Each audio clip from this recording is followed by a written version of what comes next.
எல்லோருக்கும் வணக்கம். ஆஹ் இந்த நுழைப்புலம் 202வது அவை இவ்வளோ எழுத்து ஆளுமைகள், பெரிய பெரிய ஆளுமைகள் எல்லாம் பேசி நான் கேட்டிருக்கேன். அதுல எனக்கு இந்த அமர்வுல வாய்ப்பு கொடுத்ததற்கு ரொம்ப நன்றி. இதுல இருக்கக்கூடிய அத்தனை ஆளுமைகளும், ஒருத்தருடைய பேர் நல்லு ஐயா மற்றும் கோமதி ஐயா மற்றும் எல்லோருக்குமே நன்றி. அப்புறம் ரொம்ப ரொம்ப குறிப்பா சொல்லணும்னா, என்னுடைய அண்ணா தான் நான் சொல்லுவேன். பேர் சொல்றதுக்கு எனக்கு கொஞ்சம் கூச்சமாவே இருக்கும். பெரியவங்களை எப்படி பேர் சொல்லி கூப்பிடுறது, அந்த தலைமுறையில வளர்ந்ததுனால பேர் சொல்றதுக்கு கூச்சமா இருக்கும். ஆனாலும் ஆபீஸ்ல வேற வழியே இல்லை. பெரிய பெரிய ஆளுங்க எல்லாரையுமே பேர் சொல்லிதான் கூப்பிட வேண்டியதா இருக்கும். நான் அமிர்தம் அண்ணா அவர்களுக்கும் இனிய வணக்கம். முதல்ல எனக்கு இப்போ இந்த நாவல் வாங்கின உடனே, இந்த நாவல் எனக்கு வாங்கின உடனே பாத்தீங்கன்னா அவ்வளவு மகிழ்ச்சியா இருந்தது. எப்போ வாங்கணும் அப்படின்னு சொல்லி, இது கையெழுத்து பிரதி இன்னும் அண்ணன்ட்டு வாங்கல. அதுவே எனக்கு ஒரு இதா இருந்துச்சு. ஏன்னா இது இன்னும் போய் வாங்கவே இல்லையா, அதுக்காகவே காத்துட்டே இருக்கேன். வீட்டு அண்ணன்ட்ட ஒரு கையெழுத்து வாங்கிட்டு வந்து வச்சுக்கணும் அப்படின்னு சொல்லிட்டு. இந்த நாவல் வெளியானதுல இருந்து இதற்கு வரக்கூடிய அந்த ரிவ்யூஸ் இருக்கு இல்லையா, அதெல்லாமே டெய்லி வந்த உடனே படிச்சுட்டே இருப்பேன்.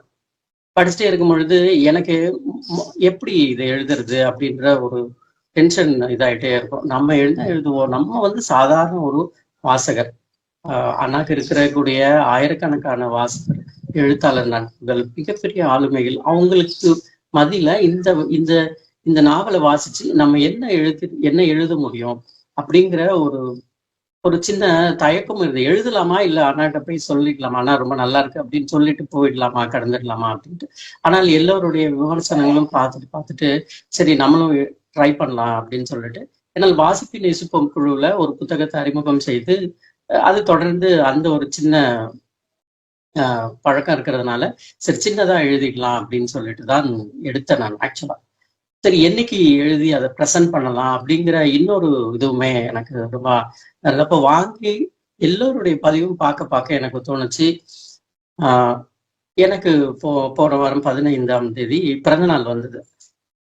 அப்போ முன்னாடியே நான் தீர்மானிச்சிட்டேன், ஒரு 3 மாசத்துக்கு முன்னாடியே, சரி இது கண்டிப்பா அன்னைக்குதான் இதை ப்ரெசென்ட் பண்ணணும் அப்படின்னு சொல்லிட்டு வச்சுட்டு, அதுக்கேற்ற மாதிரி எல்லாருடைய நூல் அறிமுகமும் வாசிச்சுட்டே வந்தேன். கிட்டத்தட்ட ஒரு 18, 19 கிட்ட வந்துட்டாங்க. ரொம்ப போயிட்டே இருக்கு. வர வர எனக்கு ரொம்ப இதா இருக்கு, டென்ஷன் ஆயிட்டே இருக்கு. கண்டிப்பா அன்னைக்கு எழுதி சப்மிட் பண்ணணும் அப்படின்ட்டு முன்னாடியே எழுதி வச்சுட்டு, கரெக்டா அந்த நாள் வரும்பொழுது அண்ணாக்கு மட்டும் டேக் பண்ணிட்டு அனுப்பினேன். அப்பயும் ஒரு சின்ன டென்ஷன் இருந்துட்டே இருந்தது. இது எப்படி எடுத்துக்க போறாங்களோ தெரியல. ஏன்னா நான் ப்ராப்பரான ஒரு தமிழ் எழுதக்கூடிய ஒரு ஆளுமை கிடையாது. நிறைய பொதுவா ஆங்கிலத்துல எழுதிட்டு அதன் பிறகு அதை தமிழ் படுத்தி இல்லைன்னா வாசித்து ரெக்கார்ட் பண்ணி தான் நான் பொதுவா எல்லா இதுவுமே எழுதுவேன். ரொம்ப குறைவு தான் நேரடியா தமிழ்ல தச்சு அதாவது டைப் பண்ணி எழுதுறது. அப்படி இருக்கும் பொழுது நிறைய இந்த ஒற்றுப்பிழை, அப்புறம் இந்த மாதிரி சில காயின் ஆகாத சில வார்த்தைகள் எல்லாம், அதெல்லாம் எப்படி வாசிப்பை நேசிப்பும் குழுவில் அது ஓரளவுக்கு அங்க இருப்பவர்கள் அதை எடுத்துப்பாங்க. அண்ணா மாதிரி பெரிய ஆளுமைகள் கிட்ட இதை சப்மிட் பண்ணும் பொழுது நமக்கு ஒரு பெரிய பதட்டமும் பயமும் இருக்கும்ல, அந்த பயத்துல போட்டுட்டு கம்மன் படுத்துட்டோம் நாளுக்கு. ஆனால் மகிழ்ச்சியான ஒரு செய்தி என்னன்னா, காலையில அண்ணா கிட்ட இருந்து முதல் போன் வந்துச்சு. அது எனக்கு அவ்வளோ மகிழ்ச்சியான ஒரு தருணமா இருந்தது. காலையில அவங்க விஷ் பண்ணது, சொல்லி இந்த மாதிரி பேசணும்டா அப்படின்னு சொன்ன உடனே அதை விட வேற என்னவா இருக்கும் ஒரு வாசகருக்கு? ஒரு எழுத்தாளர் கூப்பிட்டு எப்ப என்னோட புத்தகத்துக்கு நீங்க பேசணும் அப்படின்னு சொல்றது, இதை விட ஒரு இலக்கிய வாசகருக்கு, அதுவும் சமகாலத்துல மிக உயர்ந்த ஒரு ஒரு பிரபலமான எழுத்தாளர் அண்ணாவை பற்றி தெரிய தமிழ் உலகத்துல இருக்கிறது ரொம்ப கம்மி. அவரே கூப்பிட்டு தம்பி பேசுறியா அப்படின்னும் பொழுது, பிறந்த நாளுக்கு இதை விட ஒரு மிகப்பெரிய பரிசு என்னவா இருக்கும் அப்படின்றது இவ்வளவு மகிழ்ச்சி. அன்னையில இருந்து மகிழ்ச்சியா தான் இருக்கேன். எப்போ இந்த ஃபங்க்ஷன் வரும், எப்போ போய் பேசலாம் அப்படின்னு சொல்லிட்டு எந்த ப்ரிப்பரேஷனுமே பெருசா நான் எதுவுமே பண்ணல. அதே மாதிரி பேசி முடிச்ச உடனே கோமதி சங்கர் சார் பேசுறாரு. எனக்கெல்லாம் அவர் ஆசிரியர் மாதிரி. என்ன சார், என்ன சார் அப்படின்னுட்டு, தம்பி நீ அப்படின்னு போது எனக்கு அவ்வளவு மகிழ்ச்சி. காலையில என்னடா இது ரொம்ப ரொம்ப மகிழ்ச்சியான ஒரு இதா இருந்திருக்கு அப்படின்னு சொல்லிட்டு, அதுக்குமே நான் மறுக்கிறதுலாம் இல்லை. இதுல என்ன இருக்கு, நம்ம பேசுவோம், தப்பா பேசினாலும் சரி, ரைட்டா பேசினாலும் சரி, எல்லோருமே நம்ம ஆட்கள் தானே அப்படின்ற தைரியத்துல தான் நான் ஒத்துக்கிட்டேன்.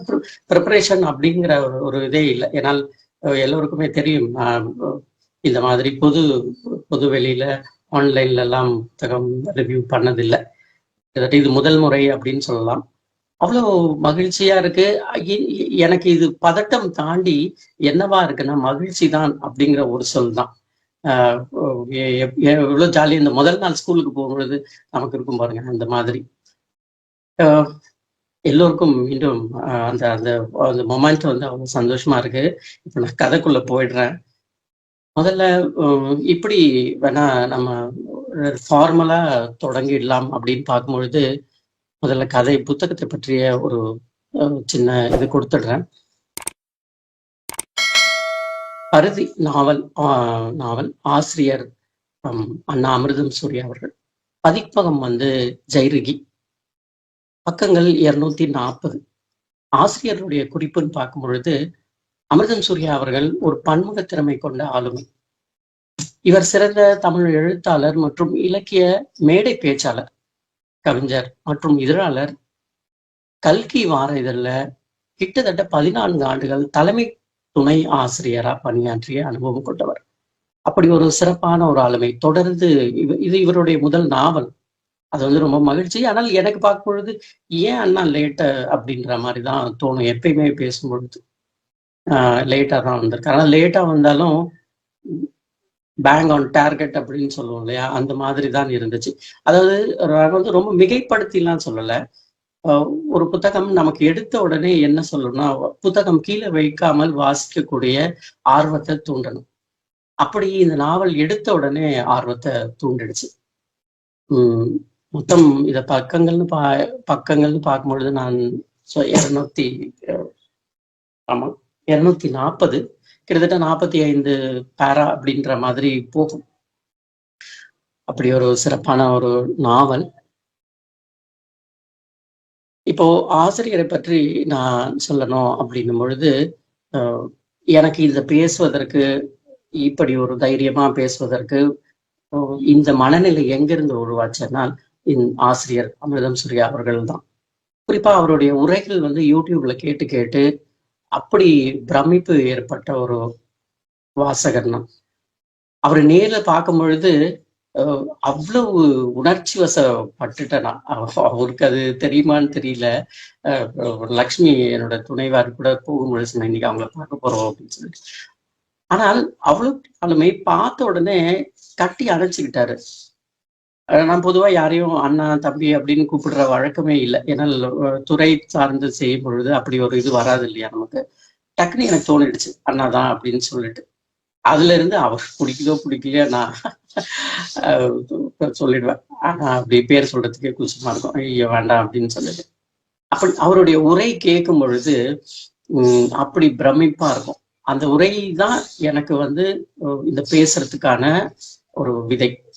அவர் பேசும்பொழுது அவருடைய அந்த நடை பார்ப்பேன், எங்க இருந்து ஸ்டார்ட் பண்றாரு, எப்படி. அது ஒரு சின்ன சீட்டு ஒண்ணு வச்சிருப்பாரு, அதுல அழகா எழுதிட்டு வந்து அந்த நடை வச்சுட்டு ஸ்டார்ட் பண்ணும்போது பெயர், அந்த புத்தகத்துடைய பெயர் காரணம் ஆரம்பிச்சு ஒரு சின்னதா மகிழ்ச்சியான ஒரு இன்ஸ்டன்ட் சொல்லி ஆரம்பிச்சு அப்படின்னுட்டு அழகா அப்படியே உள்ள கதைக்குள்ள நம்மளை கொண்டு போயிடுவார். அந்த நடை, அது பேசும்பொழுது எப்படி அந்த ஒரு நடை இருக்குமோ அதே போல இந்த புத்தகத்திற்குடையும் அப்படியான ஒரு நடை. இப்போ இதை பார்க்கும்பொழுது எனக்கு என்ன தோணுன்னா, தமிழ் இலக்கிய உலகத்துல 3-4 பள்ளிகள் சொல்லுவாங்க இல்லையா, யூனிவர்சிட்டி, ஸ்கூல் ஆஃப் தாட் அப்படின்னு சொல்லுவாங்கல்ல. அண்ணனை பார்க்கும்பொழுது எனக்கு அப்படிதான் தெரியும். இவர் வந்து ஒரு தனியா ஸ்கூல் ஆஃப் தாட்டை வந்து கிரியேட் பண்ணிட்டு இருக்காரு சமகால இலக்கிய உலகத்துல. இப்போ ஜெயமோகன் அவர்களுடைய இலக்கிய பள்ளி, அவங்க ஸ்கூல் ஆஃப் தாட்ல இருந்து கொஞ்சம் பேர் வந்துட்டே இருப்பாங்க. எஸ்ராவுடைய பள்ளிக்கூடத்துல இருந்து கொஞ்சம் பேர் வெளியே வந்து பேசுவாங்க. எஸ்ரா, அப்புறம் சாரு அவருடைய பள்ளிக்கூடத்துல இருந்து சில மாணவர்கள், சில வாசகர்கள் அப்படி வெளியே வருவாங்க. இப்போ எனக்கு அண்ணா வந்து அப்படி ஒரு ஸ்கூல் ஆஃப் தாட் மாதிரி தான். ஏன்னா இவருடைய உரைகளை பார்த்து வளர்ந்ததுனால இவருடைய பள்ளிக்கூடத்துல இருந்து வந்த ஒரு மாணவன் மாதிரி தான் எனக்கு தோணும். அப்படிதான் நான் என்னை எப்பயுமே எடுத்துப்பேன். So I am from the அமிர்தம் சூர்யா அவர்களுடைய பள்ளிக்கூடம், இல்லைன்னா அவருடைய யூனிவர்சிட்டியில இருந்து வந்த ஒரு மாணவன். இந்த உரையுமே கூட எனக்கு எப்படி தோணுச்சுன்னா, ஒரு ஆசிரியர் முன்பு ஒரு பிஎஸ்சி தீசிஸோ இல்லைன்னா தம்பி நீ ஏஞ்சி கேள்விக்கு பதில் சொல்லு அப்படின்னு சொன்ன உடனே டப்புன்னு ஏஞ்சி சொல்லுவோம்ல, அப்படியான ஒரு இதுதான். ஆசிரியர் அதை எப்படி எடுத்துக்கிறாங்க, நம்ம ஃப்ரெண்ட்ஸ் எப்படி எடுத்துக்கிறாங்க அப்படிங்கிறத தாண்டி எனக்கு அப்படியான ஒரு மனநிலை தான். அவ்வளோ ஒரு மகிழ்ச்சி, அப்படி ஒரு சிறப்பான ஒரு இது. அது எல்லாமே ஆசிரியர் அவர்களுக்கு தான் இது. சரி, இப்ப நான் வந்து கதைக்குள்ள போறேன். கதை வந்து அண்ணா வந்து குறிப்பிட்டிருப்பாரு, இது வந்து நான் லீனியர் அப்படியான ஒரு வகைப்படுத்துதல் அப்படின்னு சொல்லியிருப்பாரு. எனக்கு அதையும் தாண்டி நான் லீனியர்ன்றதை மட்டும் நிறுத்தாம ஃப்ராக்மெண்டட் நரேட்டிவ் ஸ்ட்ரக்சர் அல்லனா மொசைக் ஸ்ட்ரக்சர் அப்படிங்கிற கதை வடிவத்துக்குள்ளதான் இதை நம்ம கொண்டு போய் சேர்க்கணும் அப்படின்னு எனக்கு தோணும். ஏன்னா நான் லீனியர் அப்படிங்கிற சொல் வந்து கிட்டத்தட்ட அது வந்து திரைத்துறைக்கு கரெக்டா இருக்கும். ஏன்னா அங்க வந்து நான் லீனியர் எடிட்டிங் மிஷின் அப்படின்னு ஒண்ணு இருக்கும். லீனியர் எடிட்டிங் மிஷின், அப்புறம் பின்னால அந்த மிஷின்ல வந்து சர்வீஸ் பண்ணதுனால எனக்கு தெரியும் இது லீனியர் எடிட்டிங் மிஷின் சொல்லுவாங்க, அப்புறம் நான் லீனியர் எடிட்டிங் அப்படின்னு அவிட்ல வரும். ஸோ அதுல அந்த துறையில அது கரெக்டா இருக்கும். திரைப்படம் வந்து முன்ன பின்ன போட்டு அந்த பழைய படங்கள் மாதிரி கோர்வையா இல்லாமல் முன்ன பின்ன போகும்போது அதை எடிட்டிங்க்கு நான் லீனியர்னு சொல்லுவாங்க. ஆனால் நம்ம லிட்ரேச்சர்ல வரும்பொழுது கரெக்டான ஒரு இதை இன்னும் அழகா காயின் பண்ணணும்னால் பொய்டிக்கா பண்ணணும், ஃப்ராக்மெண்டட் நரேட்டிவ் ஒரு மொசைக் நரேட்டிவ் அப்படின்னு சொல்றது தான். ஏன்னா மொசைக் நரேட்டிவ்ல பாத்தீங்கன்னா கலர்ஸ் நிறைய இருக்கும். அந்த மொசைக் ஸ்லாப் பழைய ஆட்களுக்கு தெரியும் அந்த மொசைக் அப்படிங்கிற. இப்போ வந்து டைல்ஸ் நேரடியா வந்துடுச்சு. அதுக்கு முன்னாடி அந்த மொசைக் அப்படிங்கிற அந்த டைல்ஸ்ல பாத்தீங்கன்னா அவ்வளவு அழகா இருக்கும் வீடு. அது வீடு பார்க்கும்பொழுது கலர்ஃபுல்லா இருக்கும். சின்ன சின்ன கல்கள் இருக்கும். ஒரு ஒரு ஷேப்பும் ஒரு ஒரு ஒரு ஒரு அதுக்குள்ள போட்டிருக்கிற அந்த கல்கள் ஒரு ஒரு ஷேப்ல இருக்கும், ஒரு ஒரு கலர்ஸ்ல இருக்கும். அப்ப அந்த வீடே அவ்வளவு அழகா இருக்கும் பாக்குறதுக்கு, நடந்து போகிறதுக்கு அப்படி ஒரு இது இருக்கும். அந்த மாதிரி தான் இந்த நரேட்டிவ் நான் சொல்லுவேன். அந்த மாதிரி இந்த இந்த நரேட்டிவ் மட்டும் அப்படியானா அந்த அந்த கற்கள் எப்படி ஷைனிங்கா, ஒரு கல் ஷைனிங் ஆகும், ஒரு கல் ஒரு ஒரு கலரும் கொடுக்கும். அதே போல இந்த கதை வர ஒரு ஒரு கேரக்டர்ஸும் அப்படிதான் இருக்கும். ஒரு சில கேரக்டர்ஸ் வந்து மன உளைச்சலுக்கு உட்பட்டிருக்கும், ஒரு சில கேரக்டர் வந்து குற்ற உணர்வுல இருக்கும், ஒரு சில கேரக்டர் வந்து பக்கிரமாவும் பேசும், ஒரு சில வந்து லஸ்டாவும் பேசும், ஒரு சிலது வந்து லவ்வும் பேசும். இப்படி அத்தனை கேரக்டர்ஸுமே இதுல இருக்கிறதுனால மொசைக் நரேட்டிவ் அப்படிங்கிற இதுக்குள்ள நம்ம போயிடலாம். இது வந்து ஸ்ட்ரக்சர். அப்போ மொழி அப்படின்னு எடுத்துக்கிட்டீங்கன்னா அவருடைய பேச்சு மொழி எப்படி அவ்வளவு சுவாரஸ்யமா ஓப்பனா பேசுவார் அண்ணா. நான் வந்து சிவனை வணங்குறவன்டா, எனக்கு அதை பத்தி பிரச்சனையே இல்லைன்னு அதையும் சொல்லுவாரு. ஆனா அப்படியே அதுக்காக ஒரே பக்தியாவும் பேச மாட்டாரு, டக்குன்னு லஸ்டும் பேசுவார். அப்படி அப்புறம் லவ் பத்தியும் பேசுவார். அதுக்கப்புறம் பெரியாரிசம் பத்தி பேசுவார், டிகே பத்தியும் பேசுவார். எல்லாமே பேசக்கூடிய ஒரு ஆளுமை. அப்போ எந்த ஒரு ஒளிவு மறைவும் இல்லாமல் ஒரு ஒரு அக்ரெசிவா ராவா பேசக்கூடிய எழுத்து மொழி அவர் பேச்சுல எப்படி இருக்கோ அதே போல இந்த எழுத்துலயுமே இருக்கு. அதுதான் வந்து டிரான்ஸ் அக்ரெசிவ் லாங்குவேஜ் அப்படின்னு நம்ம சொல்லுவோம் இல்லையா, ராவா. எங்க இது இந்த இந்த இடத்துல எனக்கு வந்து பட்டெக்ஸ் அப்படின்னு சொல்லணும்னா பட்டெக்ஸ்ன்னு சொல்லி பேச ஆரம்பிச்சுக்குவார். அதற்கு தமிழ் சொல்ல நான் நிறைய இடத்துல பயன்படுத்திருப்பார். அதெல்லாம் வந்து இப்ப படிக்கிறதுக்கு வந்து கதையை வந்து அவ்வளவு அழகா எப்பயுமே நான் ஏவியேஷன் இதுல இன்ட்ரெஸ்ட் இருக்கிறதுனால, பிளெயின் வாட்சிங் இருக்கிறதுனால ஒரு பிளெயின் வந்து இவ்வளவு அது பார்க்கும் பொழுது நமக்கு அழகா இருக்கும். ஒரு பிளெயின் ஸ்டார்ட் பண்ணும்போது மெதுவா ஸ்டார்ட் ஆகும், அப்புறம் அப்படியே மெதுவா ஒரு வேகம் எடுக்கும், அந்த வேகம் எடுத்து அழகா பறக்கும். நீங்க வந்து அந்த ஆங்கிள் லைட்டா மிஸ் பண்ணீங்கன்னா டப்புன்னு பின்னாடி இடிச்சிடும். அது மாதிரி இது கூட இருக்கும். ஆனால் அந்த நேர்த்தியான ஒரு டேக் ஆஃப் பண்ணிட்டு அதை நீங்க பிளெயின் ஏறி அப்படி திரும்பி யூ டர்ன் போட்டு மேல ஏற ஏற ஏற பார்க்கும் பொழுது எத்தனையோ டேக் ஆஃப் பார்த்திருந்தாலும் சரி, ஆனால் ஒரு ஒரு டேக் ஆஃப் பார்ப்பதற்கும் அவ்வளவு மகிழ்ச்சியா இருக்கும் எனக்கு. அதே போலதான் அழகா டேக் ஆஃப் பண்ணி இந்த இந்த கதை ஒரு ஒரு இடத்துலயுமே அப்படியே போகும் இறங்கும், போகும் இறங்கும். அப்படியான ஒரு மொழி நடை. இத வந்து இந்த மொழி நடை இது இப்பதான் அறிமுகமா அப்படின்னா டிஎஸ் எலியாட் அவருடைய த வேஸ்ட் லேண்ட். இந்த கதையோட இப்ப இது பாத்தீங்கன்னாலும் ஓரளவுக்கு இங்க இருக்கிற இங்க வாழக்கூடிய மக்களுமே கிட்டத்தட்ட வந்து ஒரு இடத்துல சொல்லணும், அப்ப நாங்கெல்லாம் என்ன புறம்போக்கு லேண்ட்ல வாழ்ந்துட்டு இருக்கணுமா, இது யார் இந்த நிலைமை கொண்டு வந்து கொடுத்தது அப்படின்னு ஒரு இடத்துல ஒரு சொல் பதம் வரும். டிஎஸ் எலியாட் எழுதின த வேஸ்ட் லேண்டோட இதை ஓரளவுக்கு அந்த மொழி நடையில எங்களை ஒப்பிட்டு பார்க்க முடியுது. அப்போ அவருமே இதே மாதிரி ஒரு ஃப்ராக்மெண்டடான ஒரு இது. அப்போ ஏன் அந்த காரணமா இருந்ததுன்னா, வேர்ல்டு வார் 1 அப்போ எல்லோருடைய மனநிலையும் ஒரு மாதிரி ஒரு பதட்டம். இந்த கதையோட டைட்டில் கூட பதட்டம் தானே. அப்படியான ஒரு சூழலுக்கு அவர் வந்து அந்த இதை எழுதியிருப்பார். அப்போ அவர்கிட்ட கேட்டதற்கான காரணம் சொல்லுவாங்க, ஏன் இப்படியான ஒரு மொழிநடை முதல் அவர் தான் அந்த மொழிநடையை அறிமுகப்படுத்துறார். அப்போ கேட்கிறாங்க, எதற்கு இந்த மொழிநடை? இன்றைக்கு இருக்கிற மக்களுடைய சூழல் மனநிலைக்கு இப்படியான, ஏன்னா அவங்க அப்படிதான் இருக்காங்க. அப்போ இப்படியான மொழிநடை தான் அதற்கு சரி. அதே மாதிரியான ஒரு மொழிநடை இந்த பகுதிக்கு அவங்க கொண்டு வந்தது, இந்த இந்த நாவலுக்கு கொண்டு வந்தது மிக மிக சரியானது.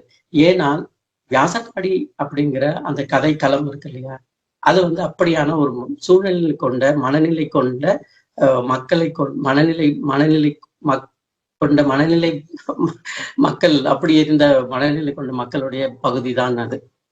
அப்போ அதற்கு இப்படியான ஒரு ஒரு ஒரு மொழிநடை தான் கண்டிப்பா தேவைப்படும். அது வந்து ரொம்ப அழகா நேர்த்தியா கட்டமைச்சிருக்கும். நீங்க வந்து சில டைம் ஒருத்தருடைய ரிவ்யூல பார்த்த தனித்தனி கட்டுரையா இருக்கு, அது அப்படி இல்லைங்க. நீங்க ஒரு கட்டுரையை எடுத்துட்டு நீங்க இதை படிச்சு பார்த்தீங்கன்னா வேற ஒரு இடத்துல உங்களால ரிலேட் பண்ணிக்க முடியாது. அப்போ அப்போ அப்போ எவ்ரி ஒரு கட்டுரையுமே இன்டர் ரிலேட்டடா இருக்கு. அப்ப நீங்க அதை வந்து வாசிச்சு வாசிச்சு உள்ள வரும்பொழுதுதான் அது இதாகும். ஸோ அப்ப அது வந்து அப்படிதான் நம்ம பார்க்கணும். ஒரு மொசைக் மாதிரியான ஒரு மொழிநடை தான். அப்ப அந்த வியாசர்பாடி அப்படிங்கிற அந்த ஒரு ஒரு ஒரு ஊரை அழக மொழி கொண்டு வந்து நம்ம முன்னாடி சேர்த்திருக்காரு. இப்போ உலகத்துல வேறு எந்தெந்த இடத்துல இந்த மாதிரி ஊர் பெயர்களை கொண்டு வந்து போட்டு இது மாதிரி பேசியிருக்காங்க அப்படின்னா, பொதுவா எல்லாருக்குமே தெரியும். ரஷ்ய நாவல்கள் செயின்ட் பீட்டர்ஸ்பர்க் பற்றியோ, இல்லைன்னா நம்மளுடைய என்ன சொல்லுவாங்க, மாஸ்கோ பற்றியோ, இல்லை அங்க இருக்கிற ஏதோ ஒரு நகரத்தை மிக அழகா வர்ணிச்சுட்டு போயிட்டே இருப்பாங்க. இல்லைன்னா ஒரு ஒரு டிராவலாக்ல இருக்கிற எடுத்து கட்டுரையில் படிச்சீங்கன்னா ரொம்ப அழகா எழுதியிருப்பாங்க. ஆனால் நாவல்ல, அதுவும் இந்த மாதிரி ஒரு ஸ்ட்ரெயிட் நரேட்டிவ் நாவல் இல்லாமல் நான் லீனியர் எடிட்டிங் இல்லைனால் ஃப்ராக்மெண்டட் நெரேட்டிவ்ல ஒரு ஊரை பத்தி சொல்ல முடியும் அப்படின்னால் இது ஒரு சேலஞ்சிங்கான டாஸ்க் தான். இதுல அண்ணா அழகா அவர் சொல்லியிருப்பார். ஆரம்பிக்கும் பொழுது காலையில வியாசர்பாடி எப்படி விடியும் அப்படில இருந்து தொடங்கி நைட்டு சண்டை போட்டுட்டு தூங்குற வரைக்குமான வேற வேற இடங்கள்ல வேற வேற மனிதர்கள் வழியா நமக்கு வியாசர்பாடியா அறிமுகப்படுத்திருப்பார். நான் என்னோட ரிவ்யூல கூட எழுதியிருந்தேன், வியாசர்பாடி எனக்கு எப்படி அறிமுகமாக இருந்ததுன்ட்டு. என்னோட வீடு வில்லிவாக்கம், அந்த லோகோ ஒர்க்ஸ்ல தான் வீடு. அப்போ படித்தது, பள்ளிக்கூடம் படித்தது எல்லாமே. அப்போ அங்கிருந்து பஸ்ல போயிடுவோம் புருஷவாக்கம் ஏலம் பள்ளிக்கூடத்திற்கு. அப்போ வியாசர்பாடியில இருந்து நிறைய மாணவர்கள் எங்களோட பள்ளிக்கூடத்துல வந்து வருவாங்க.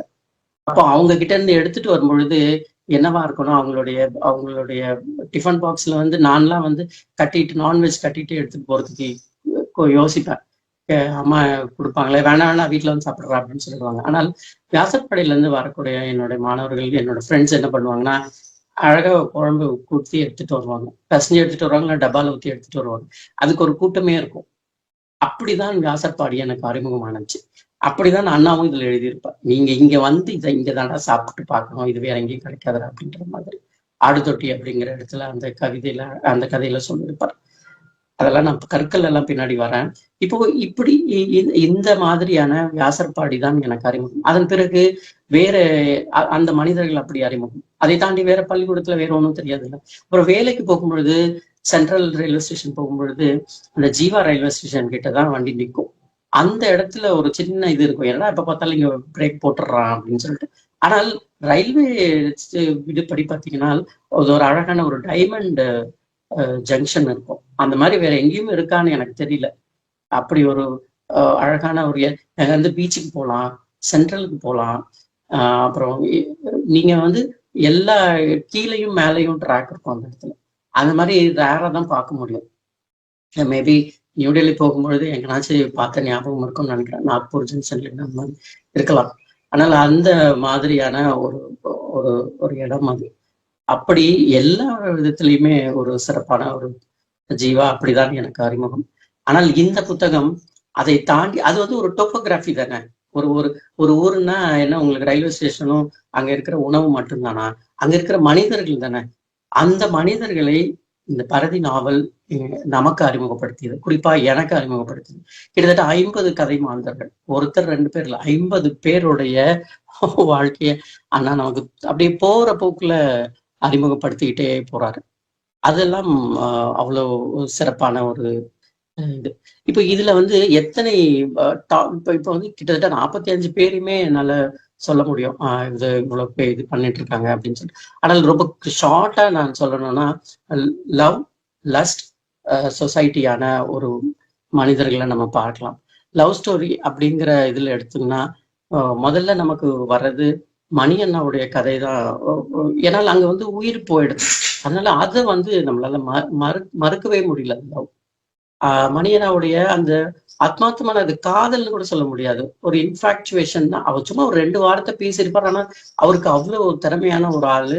Is a well fit man. ஆனால் ஒரு ஒரு ஜாதி அப்படிங்கிறதுக்காகவே அவருடைய காதல் மறுக்கப்பட்டிருக்கோம். அவர் அதோடைய இது தாங்க முடியாமல் இறந்து போடுவார். அது கதையில அப்படியான ஒரு இது. அந்த இடத்துலதான் இந்த கதை சொல்லியுமே கூட சொல்வாரு, உயிரை விட எனக்கு பயமா இருக்கிறது வந்து ஜாதியா தான் இருக்கு அப்படிங்கிற மாதிரி ஒரு ஃபீலிங் வரும்ல. எனக்குமே அப்படிதான் இருந்துச்சு. அப்படியே அடப்பாவி இப்படி எல்லாம் கூட நடந்துருமா அப்படின்னுட்டு. அந்த கதை, அந்த இடம், எல்லோருமே அந்த இடத்த வந்து மிஸ் பண்ணாம கண்டிப்பா அந்த கதையை படிக்கணும்னு நினைப்பேன். அதுக்கப்புறம் இன்னொரு கதை இருக்கும்.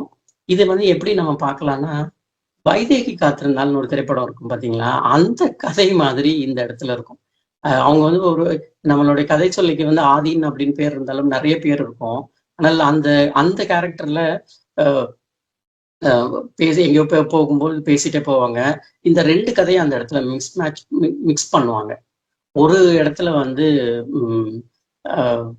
என்னவா இருக்கும்னா, பேசி, அதாவது அந்த பொண்ணு வந்து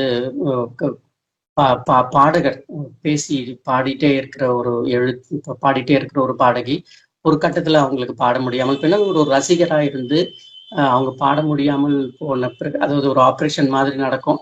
அப்போ அதுக்கு மேல என்ன ஆகும் அப்படிங்கிற ஒரு சின்ன சுச்சுவேஷன் ஒரு மாதிரி இருக்கும் பொழுது, இவர் வந்து ஒரு ரசிகரா அந்த பாடகருக்கு கொண்டு போய் உதவி செஞ்சிருப்பார். கோயில்ல போயிட்டு வாசிச்சுட்டு கண்டிப்பா அந்த ஒரு என்ன சொல்லுவாங்க, அவருக்கு குணமாயிடணும் அந்த பாடகிக்கு அப்படின்னு சொல்லிட்டு ஆத்மார்த்தமாக ஒரு வேண்டுதலை கொண்டு போய் வச்சுட்டு செய்வாங்க.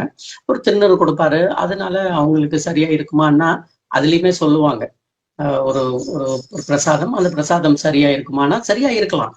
ஆனால் அந்த ஆத்தமான ஒரு அன்பு இருக்கு இல்லையா, அந்த லவ் இருக்குல்ல, அது அந்த கதையில ரொம்ப டச்சிங்கா இருக்கும். அந்த ஆளுமை. அதே மாதிரி இங்க எப்படி ஒரு லவ் வந்து இப்படி இருக்கோ, இன்னொரு இடத்துல பேசவே கூடாது அப்படின்ற ஒரு லவ் வந்து கனெக்ட் பண்ணியிருப்பாரு. அதுக்கு அவரே அழகா சொல்வாரு. ஏன்னா இந்த கதை என்னன்னா, ஒரு ஒரு சின்ன சண்டை தான், மாமியார் மருமகள் சண்டை, ஜாதி வேற்றுமைய, அதனால ஏதோ ஒரு சின்ன கிளாஷ். அந்த பொண்ணு வந்து டக்குன்னு நாக்க அறுத்துருவோம். இனிமே இந்த சண்டையே வரக்கூடாது இந்த வீட்டுல அப்படின்னா நாக்க அறுத்துருவா. இது இது இது என்னவா எனக்கு தோணுதுன்னா, அப்படியே ஒரு டக்குன்னு ஒரு பெரிய பாஸ் கொடுத்துருச்சு. என்னது இப்படி நடக்குமா அப்படின்னு சொல்லிட்டு. ஆனால் நடந்தது. இது எந்த தொன்மம் அப்படின்னா, நம்ம கொற்றவை அப்படிங்கிற அந்த தெய்வம் இருக்குல்ல, அந்த இடத்துல கூட நம்ம அதை கொண்டு போய் சேர்த்துக்கலாம். அந்த மாதிரி ஒரு பலி, தனக்கு பலி இருக்கும் இல்லையா கொற்றவை. அப்புறம் நமக்கு பிடிச்சவங்களுக்கு இப்போ போர்ல எல்லாம் பாத்தீங்கன்னா, பாடல்கள், சங்க பாடல்களை பார்க்கும் பொழுது தன்னையே பலி கொடுத்துப்பாங்க போர் தொடங்கும் பொழுது. அந்த மாதிரியான ஒரு சூழலை டக்குன்னு அண்ணா ஒரு செகண்ட்ல கொண்டு வந்து கண்ணு முன்னாடி நிறுத்திடுவாரு. அந்த லவ்வுமே வந்து ரொம்ப என்னால இது பண்ண முடியல.